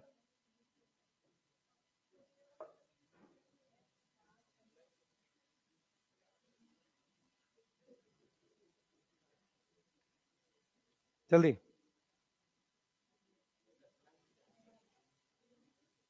क्या चीज बेटा? फ्लैंक्ड, अटैच, कोई चीज लगी होनी। तो यूटीआर जो है वो लगा होता है दोनों तरफ।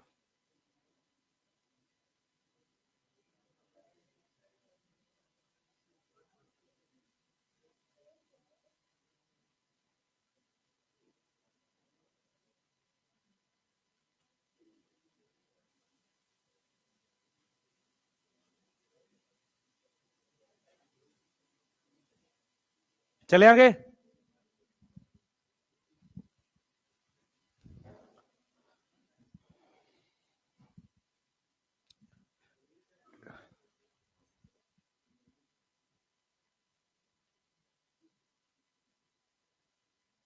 जल्दी करो बेटा, 1 मिनट रुको।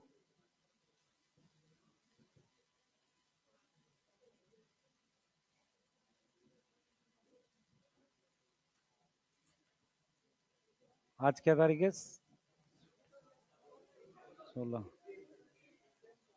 ठीक है।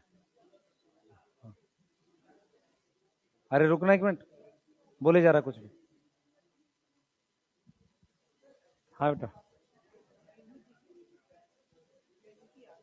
क्या चीज? एफिशिएंट यूटीआर के लिए लिखा है, एक्चुअल में एयूजी की वजह से यूटीआर है। मान लो एयूजी नहीं होता तो पहले वाले से चालू करते। 1 मिनट बेटा, फाइल ओपन कर रहा हूँ, कुछ वहां पे डाटा है मेरे पास।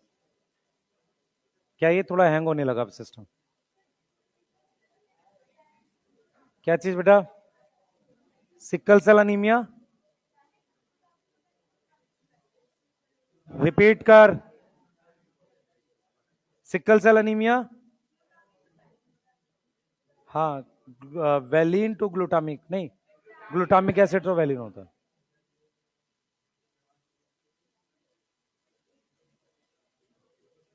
हाँ भाई, क्वेश्चन क्वेश्चन करेंगे सब लोग। राइबोजाइम इज लोकेटेड ऑन, चप, राइबोसोम में होता है। 23 S R R N A क्या है? राइबोसोम में। पेप्टिडाइल ट्रांसफरेज ईस्ट में, इसमें ई कोलाई में ये। यूटीआर इज, यूटीआर प्रोटीन नहीं है, nucleic acid with deoxyribose, DNA थोड़ी है यूटीआर, एमआरएनए पे होता है। For initiation mRNA link to 30s। Peptide bond कौन से स्टेप में बनता है? किसी को क्वेश्चन समझ ना आया देख लो एक बार फिर से। ठीक है, सही है। आगे, चार्ज टीआरएनए कम एट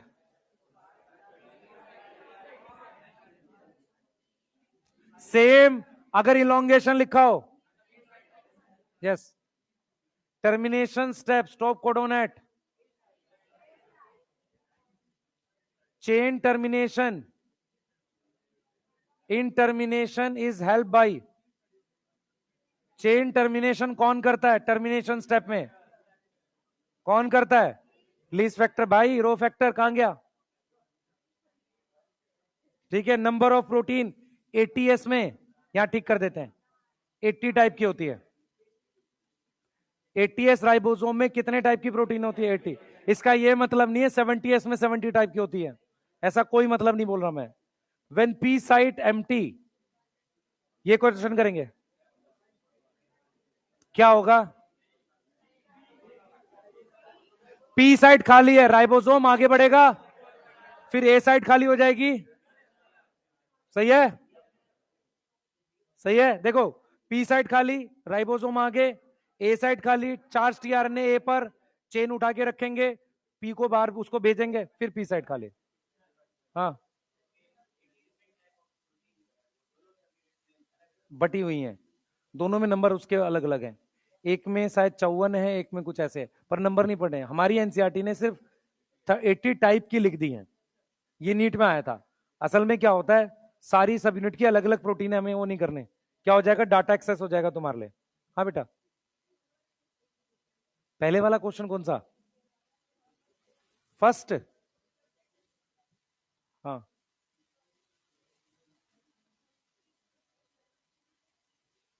कहां पे? इनिशिएशन में एमआरएनए पहले किससे जुड़ता है? यहां पे इसको थोड़ा और करता है, एमआरएनए फर्स्ट लिंक टू,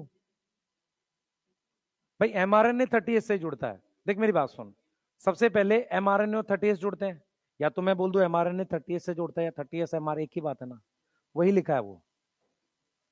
तो बाद में 50S क्यों लिखना चाह रही है? वो लार्ज सबयूनिट होता है।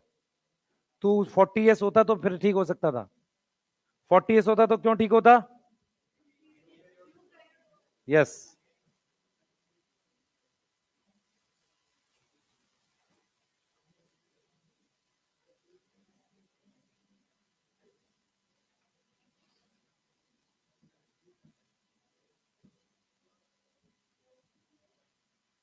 रुक जाओ एक सेकंड, हेडिंग डालो बेटा एक बार, वो पढ़ रहे हैं जीन एक्सप्रेशन, जल्दी से, टाइम है अभी, टेंशन ना लो। हाँ 12 मिनट नहीं है बेटा, किसने कहा तुझे 12 मिनट है? अभी 1 घंटा है। जो बैंड बजा रहे हैं उसकी पिटाई कर दूंगा, भगा दूंगा क्लास में से। शांति पढ़ो चुपचाप।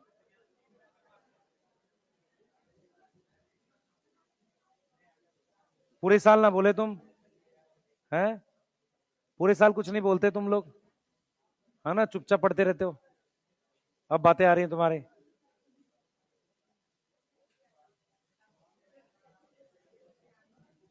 एक मिनट शांत रहो।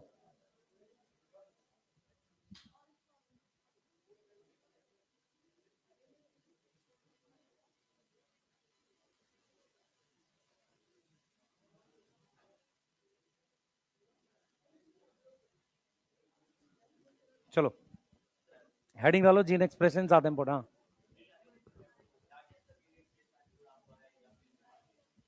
टीआरएनए एमआरएनए पे जुड़ता है, यस।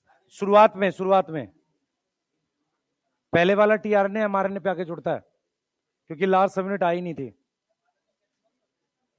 है? एमआरएनए स्मॉल पे जुड़ गया, पहला टीआरएनए एमआरएनए पे आके जुड़ता है, स्मॉल पे एमआरएनए पे। हाँ ठीक है।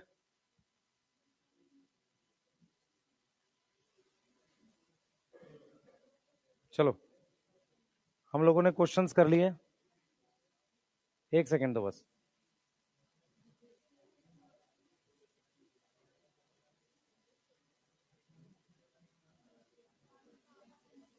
एक सेकेंड रुक जाओ, नहीं फाइल कहाँ मिसिंग हुई?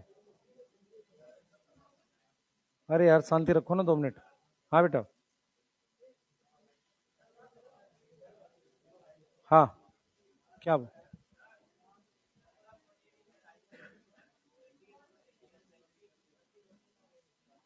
यही तो बोला था अभी थोड़ी देर पहले। कौन बोला? ये बोला? अच्छा मैं तेरे को नंबर देता हूँ, एग्जैक्ट याद कर ले। करेगा याद? 30S में 21 टाइप की होती है, 50S में 34 टाइप की होती है। नहीं कर फिर क्यों परेशान है? तुझे ये चेक करना मास्टर को आता है कि नहीं। हाँ चेक कर रहा है।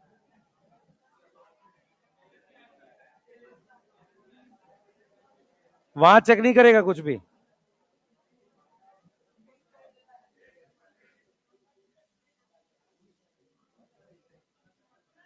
हाँ बेटा बस, आप कुछ नहीं बात कर रहे, छोड़ दो, जितना बता दिया उतना काफी है।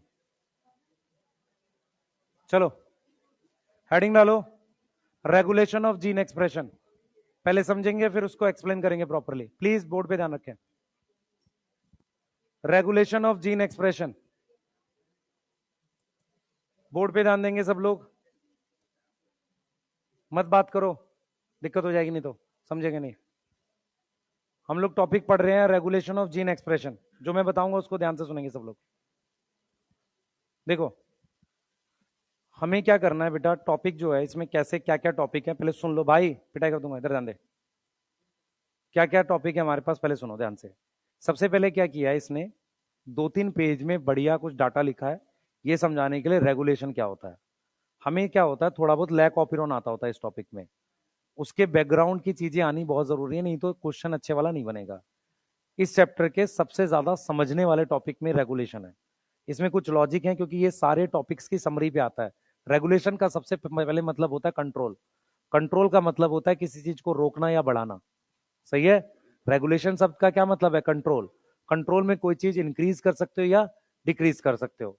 जब हम बात करते हैं जीन एक्सप्रेशन की, तो जैसे आप अपनी बातें कैसे एक्सप्रेस करते हो, आप बोल के एक्सप्रेस करते हो, छोटा बच्चा कुछ इशारे कर सकता है या वो भी चिल्ला के एक्सप्रेस करता है।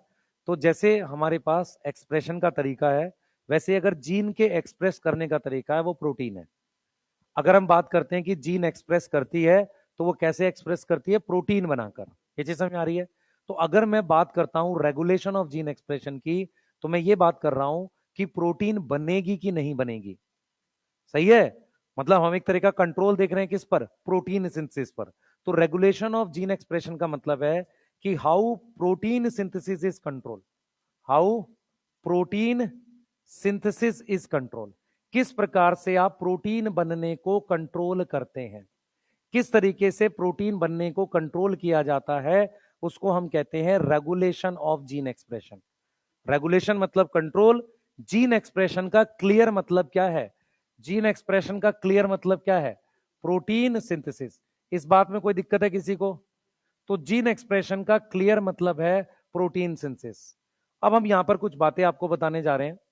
जब हम बात करते हैं कंट्रोल की, तो हम क्या बात करते हैं? याद करो, मैंने ये टॉपिक में जब मैं पढ़ा रहा था तब भी बताया था। यूकैरियोट्स में क्या है? प्रोटीन बनने से पहले 4 लेवल पार होने चाहिए, तब फाइनल प्रोटीन मिलती है। सबसे पहला लेवल हमारे पास क्या है? ट्रांसक्रिप्शन। अगर ट्रांसक्रिप्शन करेंगे तब हमारे पास एचएनआरएनए बनता है। एचएनआरएनए की पोस्ट ट्रांसक्रिप्शनल मॉडिफिकेशन, पीटीएम लिख रहा हूं, पोस्ट ट्रांसक्रिप्शनल मॉडिफिकेशन करेंगे तो एमआरएनए बनेगा। अब फिर एमआरएनए को आप क्या करोगे? ट्रांसपोर्ट करोगे और फिर उसकी ट्रांसलेशन करोगे। इनमें से अगर कोई भी एक स्टेप ब्लॉक हो जाए तो प्रोटीन नहीं बनेगी। तो नॉर्मली हम कंट्रोल ऐसे ही करते हैं। मान लो मुझे क्या है, मुझे ये क्लियर है कि ये प्रोटीन मुझे अभी चाहिए ही नहीं। फॉर एग्जाम्पल अगर ह्यूमन की बात करो, तो ह्यूमन में एक एज में आकर कुछ बदलाव होते हैं जिसे हम प्यूबर्टी बोल रहे हैं, या एक एज में, एडल्ट एज में और भी कुछ चेंजेस आ रहे हैं। तो इसका मतलब कुछ ऐसी प्रोटीन्स हैं जो एक एज में बनी। इसका मतलब ये है कि उस प्रोटीन का एमआरएनए आपको नहीं बनाना चाहिए 12-15 साल तक। समझ आ रहा मैं कह रहा हूं? तो उस केस में कंट्रोल ट्रांसक्रिप्शन लेवल पे है कि आप आरएनए बनाओ ही नहीं। अब आप रेडी हो, आपने रेडी कर लिया है कि यार मेरे को बहुत जल्दी में प्रोटीन चाहिए, मैं पूरी तैयारी करके रखूं। ऐसा कब होता है? जब बहुत सारी चीजें हॉर्मोन्स के थ्रू कंट्रोल होती हैं और मुझे जल्दी से हॉर्मोन्स का इफेक्ट चाहिए। जैसे ही हार्मोन एंटर करे सेल में, रिसेप्टर पे बाइंड करे, मुझे जल्दी से इंपैक्ट चाहिए। उस केस में साइटोप्लाज्म में पहले से एमआरएनए बना रहता है, या हो सकता है कि मेरे पास ट्रांसपोर्ट ना हुआ हो, न्यूक्लियस में बना रहे। तो उस केस में मुझे रेडी रखनी है चीजें, तो कंट्रोल फिर लास्ट लेवल पे आके बनता है। ये समझ में आ रहा है? तो यूकैरियोट्स में जो कंट्रोल है वो कहां पर है? 4 लेवल पर है। पहला लेवल है ट्रांसक्रिप्शन, समझ में आ रहा है? पहला लेवल क्या है? ट्रांसक्रिप्शन। दूसरा लेवल है post transcriptional modification, post transcriptional modification. इसका मतलब अगर मुझे कोई प्रोटीन रोकनी है तो मैं किसी पर्टिकुलर टाइप के स्प्लाइसीजोम को ब्लॉक करवा दूंगा, तो वो प्रोटीन नहीं बनेगी। तीसरा है ट्रांसपोर्ट। ट्रांसपोर्ट क्या है बेटा? ट्रांसपोर्ट हमारे पास क्या है, ध्यान से सुनेंगे, एमआरएनए का न्यूक्लियस में। अगर आप ध्यान से सोचो, ये सिर्फ गेट होता, न्यूक्लियर पोर सिर्फ गेट होता, तो कोई भी अंदर बाहर आराम से घूम रहा होता। वो गेट नहीं है, कंट्रोल गेट है। न्यूक्लियर पोर में से कौन सी प्रोटीन बाहर जाएगी, कौन सी प्रोटीन अंदर जाएगी, ये किसी दूसरी प्रोटीन की मदद से उसको कंट्रोल किया जाता है।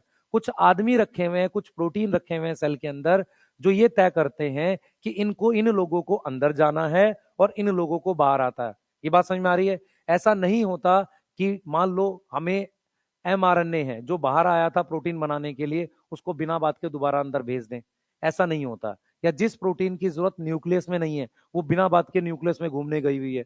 अगर सिंपल न्यूक्लियर पोर गेट होता तो कोई भी कहीं घूम रहा होता। वो गेट नहीं है, कंट्रोल गेट है। सबसे पहले तो ये समझो, हमने न्यूक्लियस एक ऐसी जगह बनाई है जहां रिएक्शंस अलग चल रहे हैं साइटोप्लाज्म से, एक चैम्बर है। पर मुझे एक ऐसा चैम्बर चाहिए था जिस चैम्बर की साइटोप्लाज्म से बातचीत ज्यादा चले, तो मैंने उसमें गेट भी लगा दिए। नहीं तो मैं सिंपल मेम्ब्रेन रखता, जैसे ईआर में है, माइटोकॉन्ड्रिया में है। मेरी बात समझ पा रहे हो? उस तरीके से देखो, ज्यादा बातचीत उसकी किससे है? न्यूक्लियस से। तो न्यूक्लियर पोर लगाए और उनको कंट्रोल किया। कुछ बातचीत माइटोकॉन्ड्रिया में है, वहां पर पोरिन्स लगाए और कंट्रोल किया। मेरी बात समझ पा रहे हो? क्लियर है? ईआर से ज्यादा बातचीत नहीं है, तो सिंपल मेम्ब्रेन है और उस पर कुछ ट्रांसपोर्ट प्रोटीन्स लगा रखी हैं, बस। क्लियर है? तो बड़े गेट है न्यूक्लियस पे, उन्हें कंट्रोल किया जाता है, उन्हें हम क्या बोलते हैं? न्यूक्लियर पोर कॉम्प्लेक्स बोलते हैं। तो कहीं ना कहीं ट्रांसपोर्ट भी एक बहुत इंपॉर्टेंट होता है, उसको कंट्रोल तरीके से किया जाता है। क्लियर है? फोर्थ होता है ट्रांसलेशन। ट्रांसलेशन करने के लिए मुझे क्या चाहिए बेटा? ट्रांसलेशन करने के लिए मुझे स्टेप करने हैं, इनिशिएशन, इलोंगेशन, टर्मिनेशन। जैसे रिलीज फैक्टर है, ऐसी इनिशिएशन फैक्टर्स होते हैं। उन इनिशिएशन फैक्टर्स की मदद से इनिशिएशन की जाती है। अगर मैं इनिशिएशन नहीं करूंगा तो प्रोसेस नहीं होगा। उस तरीके से हम ट्रांसलेशन कंट्रोल करते हैं। पहले क्या था, 2011-12 में हम ये फैक्टर्स भी लिखवाते थे, इनिशिएशन फैक्टर 1 2 3, इलोंगेशन फैक्टर, ये वो सब। अब क्या है, एनसीईआरटी में सिर्फ रिलीज फैक्टर लिखा हुआ है। क्या लिखा हुआ है? सिर्फ रिलीज फैक्टर, तो उसी का नाम हम लिखते हैं। ठीक है। अब आते हैं हम लोग प्रोकैरियोट्स में, क्योंकि प्रोकैरियोट्स में सिंगल चैम्बर है। प्रोकैरियोट्स में क्या है? न्यूक्लियस एब्सेंट है। तो न्यूक्लियस एब्सेंट है तो ना ट्रांसपोर्ट बनेगा, ना मॉडिफिकेशन होती है उसमें। तो उसमें कंट्रोल सिर्फ दो लेवल पे है। कंट्रोल किस पर है? दो लेवल पर है। कंट्रोल किस पर है? दो लेवल पे। कौन से दो लेवल पर? ट्रांसक्रिप्शन और ट्रांसलेशन। ट्रांसक्रिप्शन और ट्रांसलेशन, यहां तक समझ में आ रहा है? ट्रांसक्रिप्शन और ट्रांसलेशन के लेवल पर कंट्रोल है। क्लियर है यहां तक? ठीक है, ये चीज क्लियर है। तो ये हम बात कर रहे हैं किसमें? प्रोकैरियोट्स में। अब हम बात करते हैं बेटा यहां पर कि हमें कंट्रोल करना ही क्यों है। मान लो आपसे कोई पूछे वाई वी नीड कंट्रोल। मान लो मैं कह, देखो कुछ सवाल हैं जब हम बात करते हैं जीन रेगुलेशन की। जीन रेगुलेशन मतलब, gene regulation he control of gene expression है। जीन रेगुलेशन का क्या मतलब है? उसको कंट्रोल करना। तो हाँ, प्रोटीन सिंथेसिस। तो वाई नीड कंट्रोल, सवाल ये उठता है कि मुझे जीन को कंट्रोल क्यों करना है। एनसीईआरटी इसकी एक्सप्लेनेशन कुछ इस तरीके से देती है। एनसीईआरटी कहती है, ध्यान सुनेंगे, एनसीईआरटी कहती है कि मान लो मेरे पास ये बीकर है, इस बीकर में मेरे पास ई कोलाई है और मीडियम में एक शुगर है, उसका नाम लैक्टोज है। इसके पास लैक्टोज को यूज करने की जीन है जिसका नाम है बीटा गैलेक्टोसाइडेस। क्या नाम है? Beta galactosidase. ये सिंपल बात कहता है कि बीटा गैलेक्टोसाइडेस एंजाइम तब बनना चाहिए जब लैक्टोज मीडियम में है। इसका मतलब ये है, ध्यान सुनिए, इसका मतलब ये है सेल को लैक्टोज यूज करना है, इसीलिए बीटा गैलेक्टोसाइडेस बनाए या ना बनाए। इसका मतलब किसी भी सेल को, किसी जीन को क्यों कंट्रोल करना चाहिए? जरूरत के हिसाब से। मतलब उसको क्या है, वो किस तरह की जरूरत। हम कह रहे हैं वाई नीड कंट्रोल, तो नीड कैन बी, ध्यान सुनेंगे, need can be metabolic. Need can be metabolic, मतलब मैं एंजाइम तब बनाऊं जब सबस्ट्रेट अवेलेबल हो। समझ आ रहा है? एंजाइम कब बनाओगे? जब सबस्ट्रेट अवेलेबल है। सही है? बोलो। सही है? तुम ऐसा नहीं कर सकते कि घर में दूध है नहीं, तुम चाय पत्ती और चीनी उबाले जा रहे हो। लॉजिकली गलत है? नहीं, वो तो मजबूरी वाली चाय है। देखो क्या होता है, हम लोग सबसे पहले गरीबी वाली चाय पीते हैं, ठीक है, उसके बाद पैसा आता है, नॉर्मल चाय पीते हैं, और जब हायर एज में और पैसा आता है ना, फिर वापसी गरीबी वाले पीते हैं। समझ रहा है? पहले क्या करेंगे, वैसे ही चलता है, नॉर्मल ऐसे ही चलता है। मैं नॉर्मल वाली पी रहा हूं, लाल वाली। समझ में आ गया मेरी बात, में क्या बोलना चाह रहा हूं? ठीक है, इधर जाना, इधर देखो। नीड कैन बी मेटाबॉलिक, मतलब इफ, नहीं ये सब नहीं, फर्जी की चीजें। If substrate, if substrate is present, तो एंजाइम बनना चाहिए। Enzyme should form, enzyme should form, yes और नो। इसको हम कहते हैं मेटाबॉलिक नीड। नीड मेटाबॉलिक होती है। एग्जाम्पल, एग्जाम्पल, अगर लैक्टोज प्रेजेंट है मीडियम में, लैक्टोज, बस चुप रहो, लैक्टोज प्रेजेंट इन मीडियम, तो क्या बनाना चाहिए? बीटा गैलेक्टोसाइडेज एंजाइम बनाना चाहिए। बीटा गैलेक्टोसाइडेज एंजाइम, याद करो, लैक्टोज में बीटा 1,4 लिंकेज थी, इसलिए एंजाइम का नाम बीटा गैलेक्टोसाइडेज है, अल्फा माइलेज नहीं है। दूसरी इंपॉर्टेंट बात, एक और 4 नीड आपकी एनसीईआरटी लिखती है, रेगुलेशन की 4 नीड है, 4 तरह की नीड होती है। पहली नीड है मेटाबॉलिक, दूसरी नीड वो कहता है एनवायरमेंटल नीड भी होती है। मैं एक एग्जांपल से बताता हूँ एनवायरमेंटल नीड क्या होती है, मैं बताता हूँ आपको एग्जांपल से। क्या होता है कि हमारी बॉडी बाहर होने वाले चेंजेस में हर हर किसी की बॉडी अलग तरीके से रिस्पॉन्ड करती है। अगर बहुत ठंडा होगा, जैसे माउंटेन रीजन पे जाएंगे, तो कुछ लोगों को मतलब बहुत ज्यादा दिक्कत होगी ठंड से, कुछ लोगों को कम होगी, क्योंकि सबकी बॉडी अलग तरह से रिस्पॉन्ड करती है। ठीक है, ये बात समझ में आ रही है? ठीक है। बहुत साल पहले, शायद 2010-11 इसके अराउंड की बात है, मैं मतलब हमारे साथ के मैक्सिमम लोग पीएचडी करके बाहर सेटल है, मेरे साथ के खासकर। तो मैं उनकी लैब्स में गया था, डीआरडीओ की डिफेंस की लैब थी दिल्ली में। वो लोग चूहे पे एक एक्सपेरिमेंट कर रहे थे। उन्होंने बताया कि हम क्या कर रहे हैं, इन चूहों को, व्हाइट कलर के जो होते हैं, उनको हम एक ऐसे तापमान में रख रहे हैं जो काफी कम है। उससे क्या होता है, खास तरह की प्रोटीन उनकी बॉडी में बनती है। इसका मतलब टेम्परेचर एक खास तरह की प्रोटीन बना रहा है। ठीक है, हम उस प्रोटीन को लेंगे और उसके अगेंस्ट एक और दूसरी प्रोटीन बना देंगे जो उसकी एंटीबॉडी की तरह काम करेगी।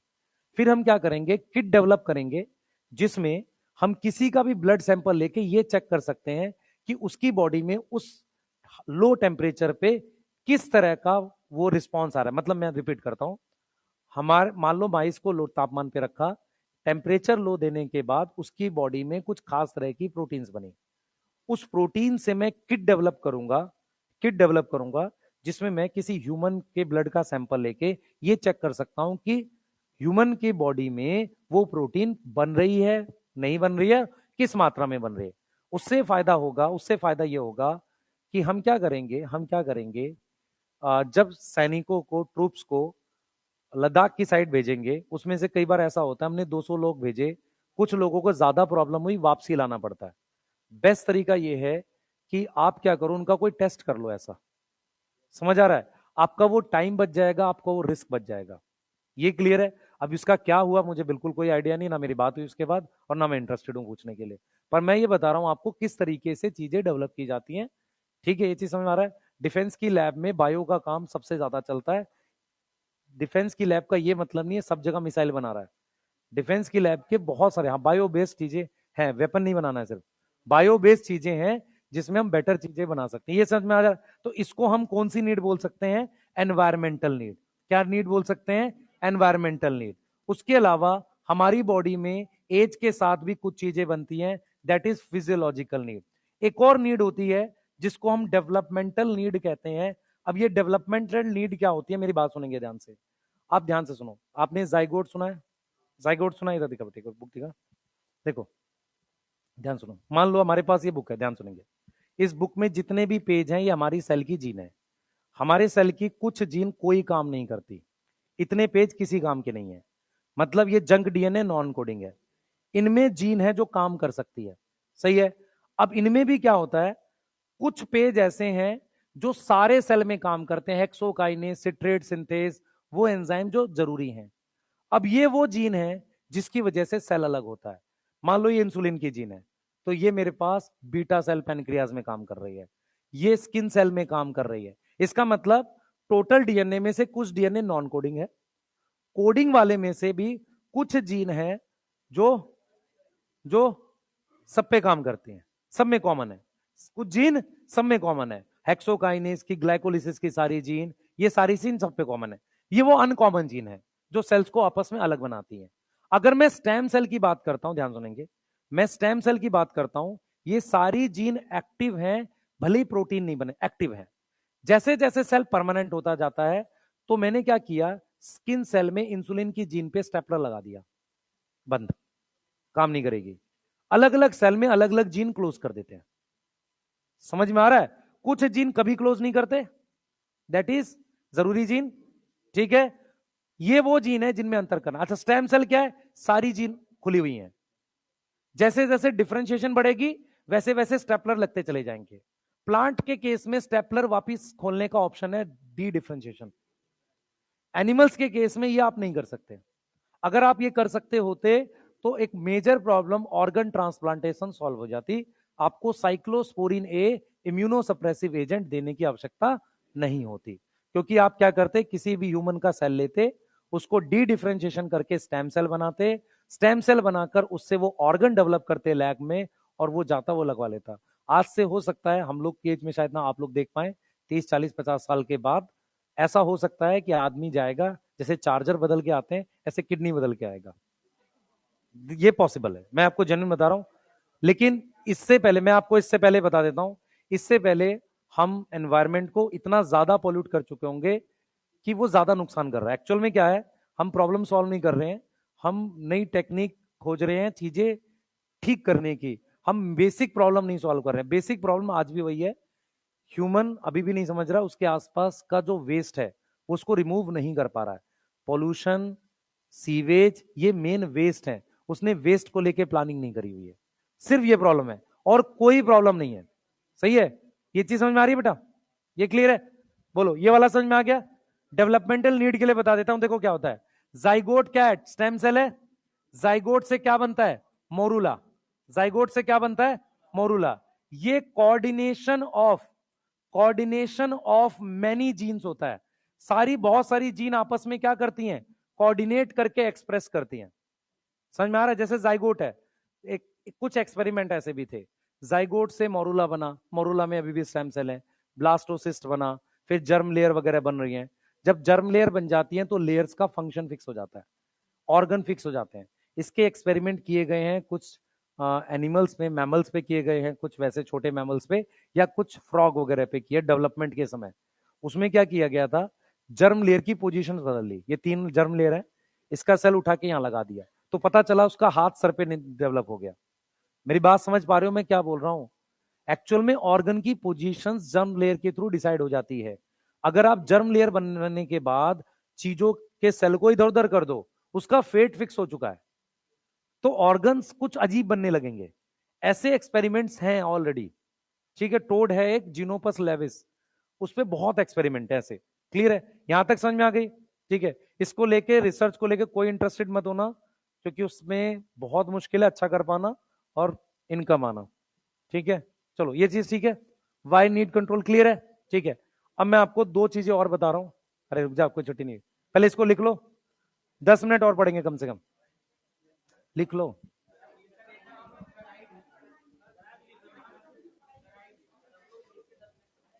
हाँ, 10 मिनट तक लिखेंगे। पहले ये वाला पेज लिख लो, फिर बता रहा हूं, पहले ये लिख लो 2 मिनट।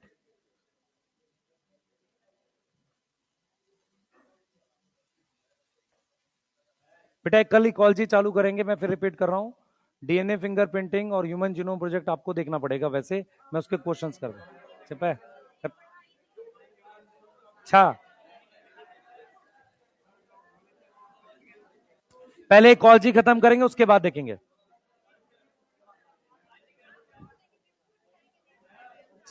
क्यों, कौन से टॉपिक छोड़े हैं? लिख के लाइयो कल। तो एक काम कर, कल लिस्ट बना के लाइयो सब, मैंने कितने टॉपिक छोड़े हैं।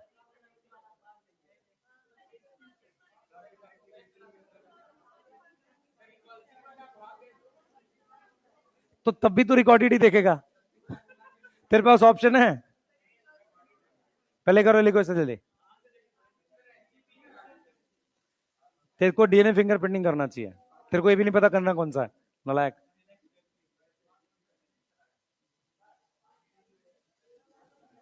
हाँ है?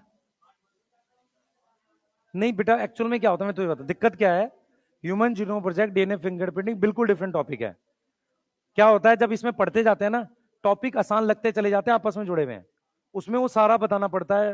रेपिटेटिव डीएनए क्या है, तो उसका एक अपना फ्रेम है, टाइम है। एक्चुअल में उसका एक टाइम है कि मान लो 1 घंटा मुझे पढ़ाना पड़ेगा ह्यूमन जीनोम प्रोजेक्ट, और 1.5 घंटा पढ़ाना पड़ेगा डीएनए फिंगरप्रिंटिंग। टाइम कहाँ है? पहले मैं इकोलॉजी कराऊंगा, उससे टाइम बचेगा, मैं करा दूंगा। हाँ, जल्दी क्यों है? किसको जल्दी है? मैं, तुम्हें नहीं लग रहा मैं सबसे ज्यादा देर तक रुका हुआ हूं? पटना, सुनो ध्यान से, पटना सबसे ज्यादा मैं आया हूं, है ना? स्पीड पकड़ा है मैंने।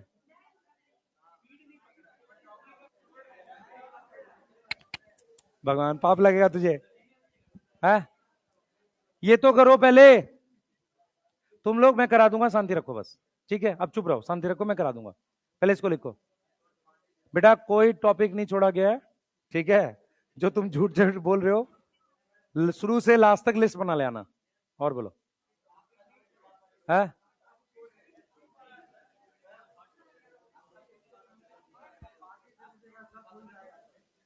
क्या चीज। देखो मेरे को बायोमोलिक्यूल नहीं कराना चाहिए था, मुझे ये समझ में आ रहा है। हाँ एमडी एमडी सर ने है।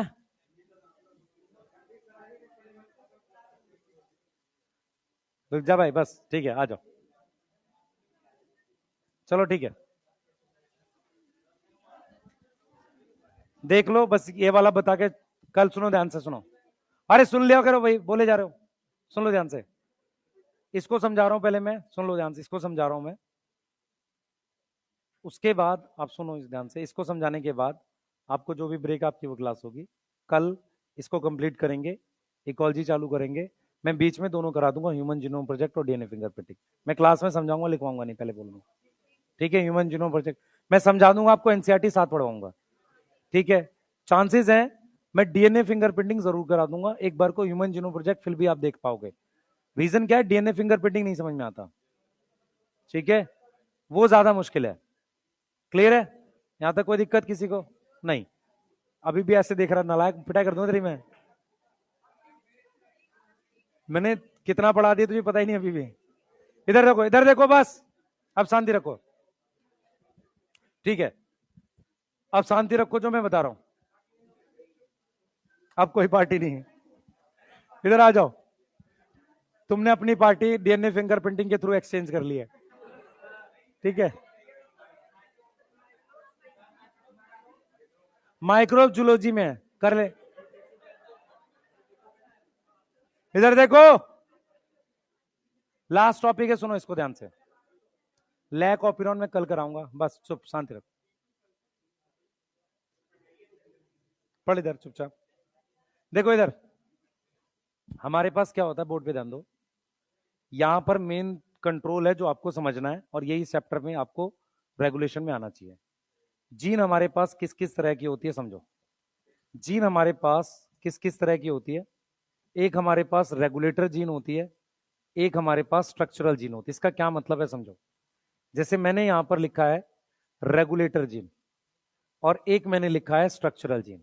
इसका मतलब समझना, स्ट्रक्चरल जीन और रेगुलेटर जीन क्या होती है, इसको समझेंगे हम लोग। ठीक है, क्लियर है भाई। बात करोगे तो कैसे आएगा यार समझ, कुछ भी नहीं आएगा। शांति रखोगे तो आ जाएगा, बोलते रहते हैं पता नहीं क्यों।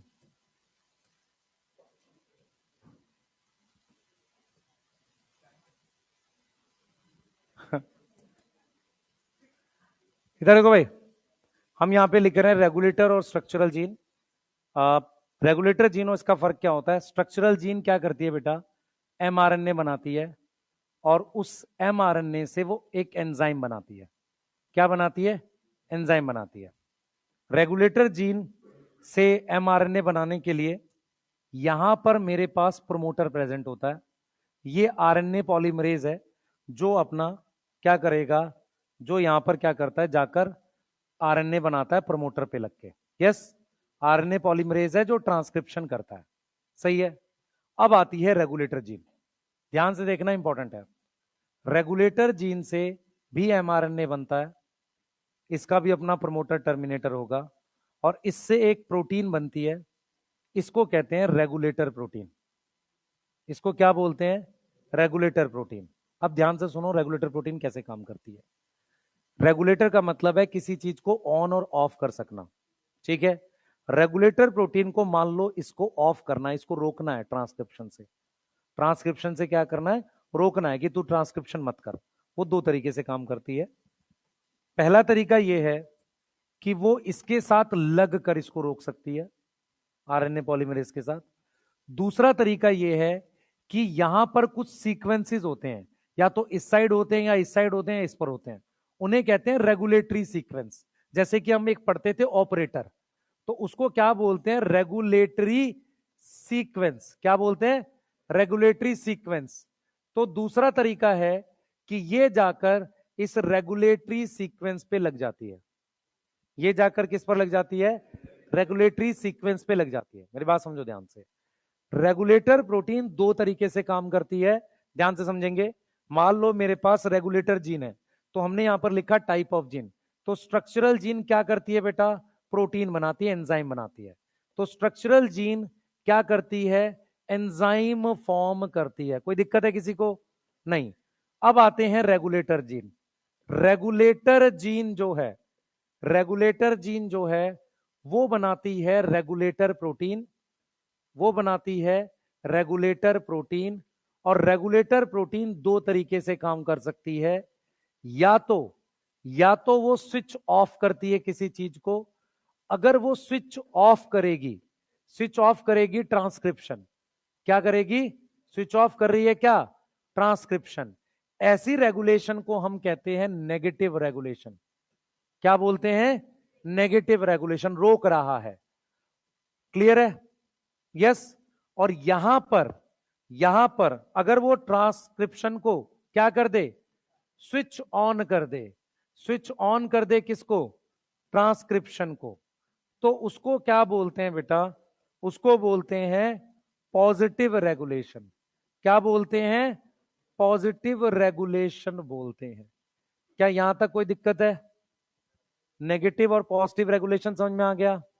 तो रेगुलेशन पॉजिटिव और नेगेटिव होता है। तो प्रोटीन को क्या बोलते हैं? रेगुलेटर प्रोटीन को या एक्टिवेटर बोलते हैं। रेगुलेटर प्रोटीन को, सॉरी रोक रहा है, तो रेगुलेटर प्रोटीन को हम क्या बोलते हैं बेटा? ये रोक रहा है तो रिप्रेसर बोलते हैं। क्या बोलते हैं? रिप्रेसर बोलते हैं, क्योंकि ये स्टॉप कर रहा है, ये स्विच ऑफ कर रहा है। सो रेगुलेटर प्रोटीन को क्या बोलते हैं? रिप्रेसर। यहां रेगुलेटर प्रोटीन को क्या बोलेंगे?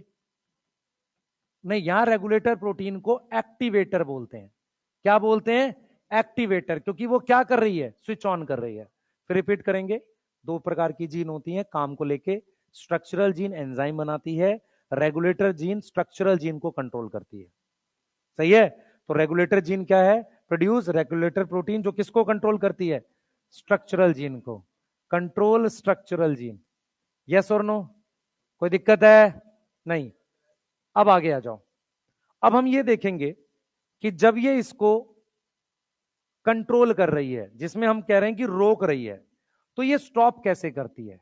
How regulator protein act, how regulator protein stop, किस तरीके से स्टॉप करती है? उसके दो तरीके हैं।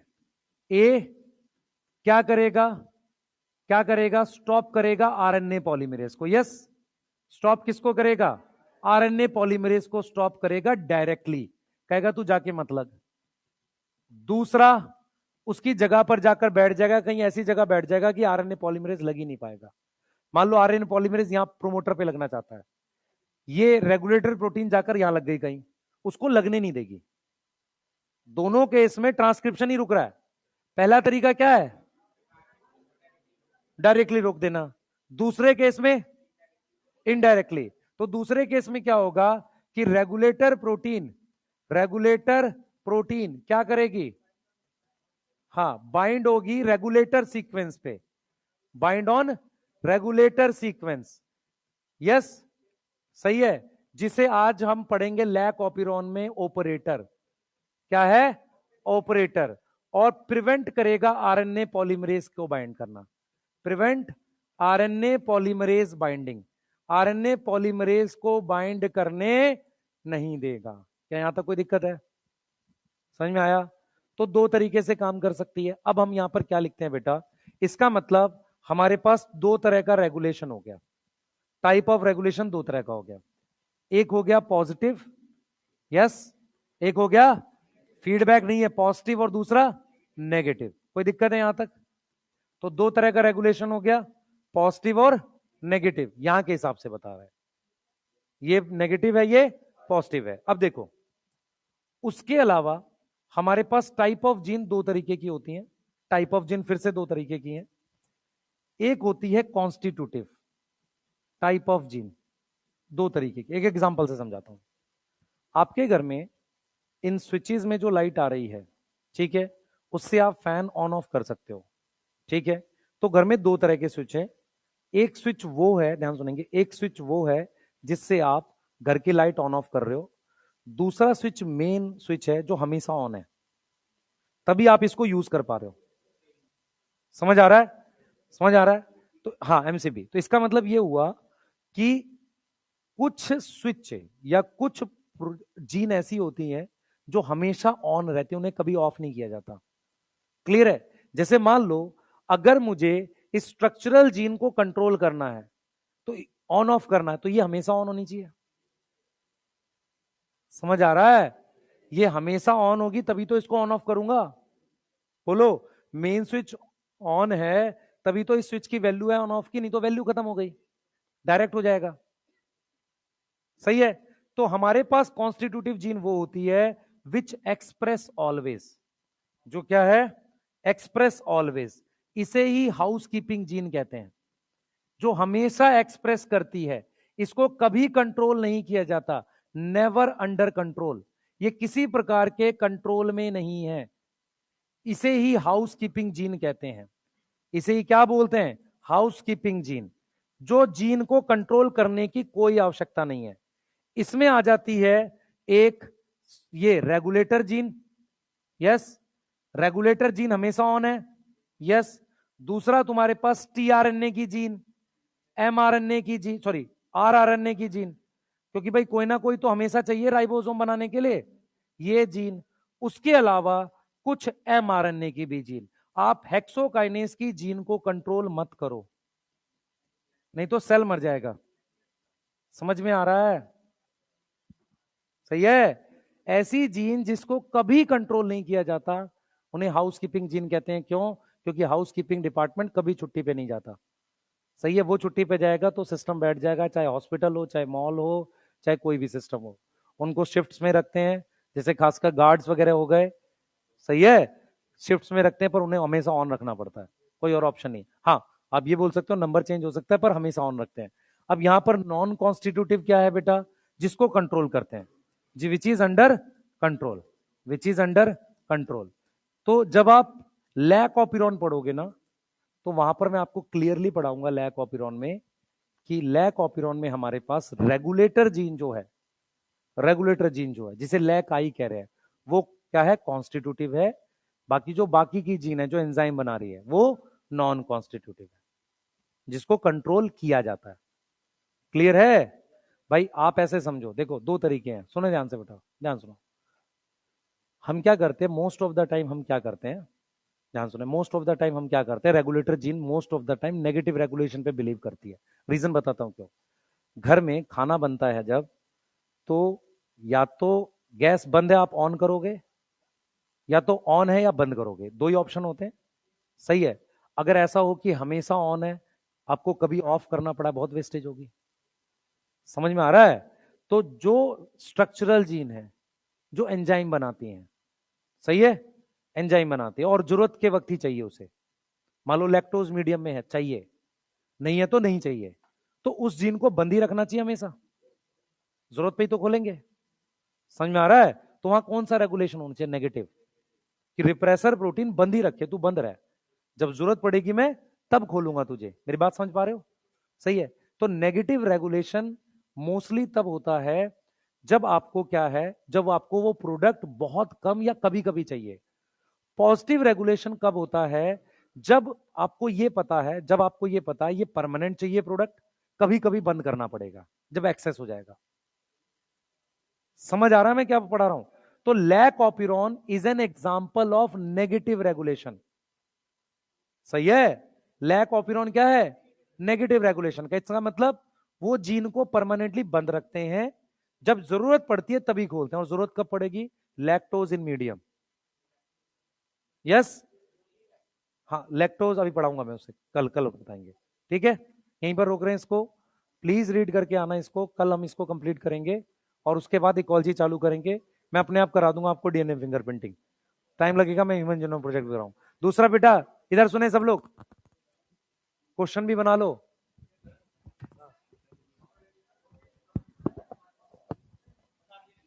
हाउ रेगुलेटर प्रोटीन, क्या ये वाला रेगुलेटर प्रोटीन दो तरीके से स्वैप करती है, या तो यहां लगेगी या इसको रोकेगी, या तो इसको लगने से रोकेगी डायरेक्ट, नहीं तो यहाँ लग जाएगी, लगेगी है। नहीं नहीं, रेगुलेटर प्रोटीन अलग अलग तरीके से काम करता है।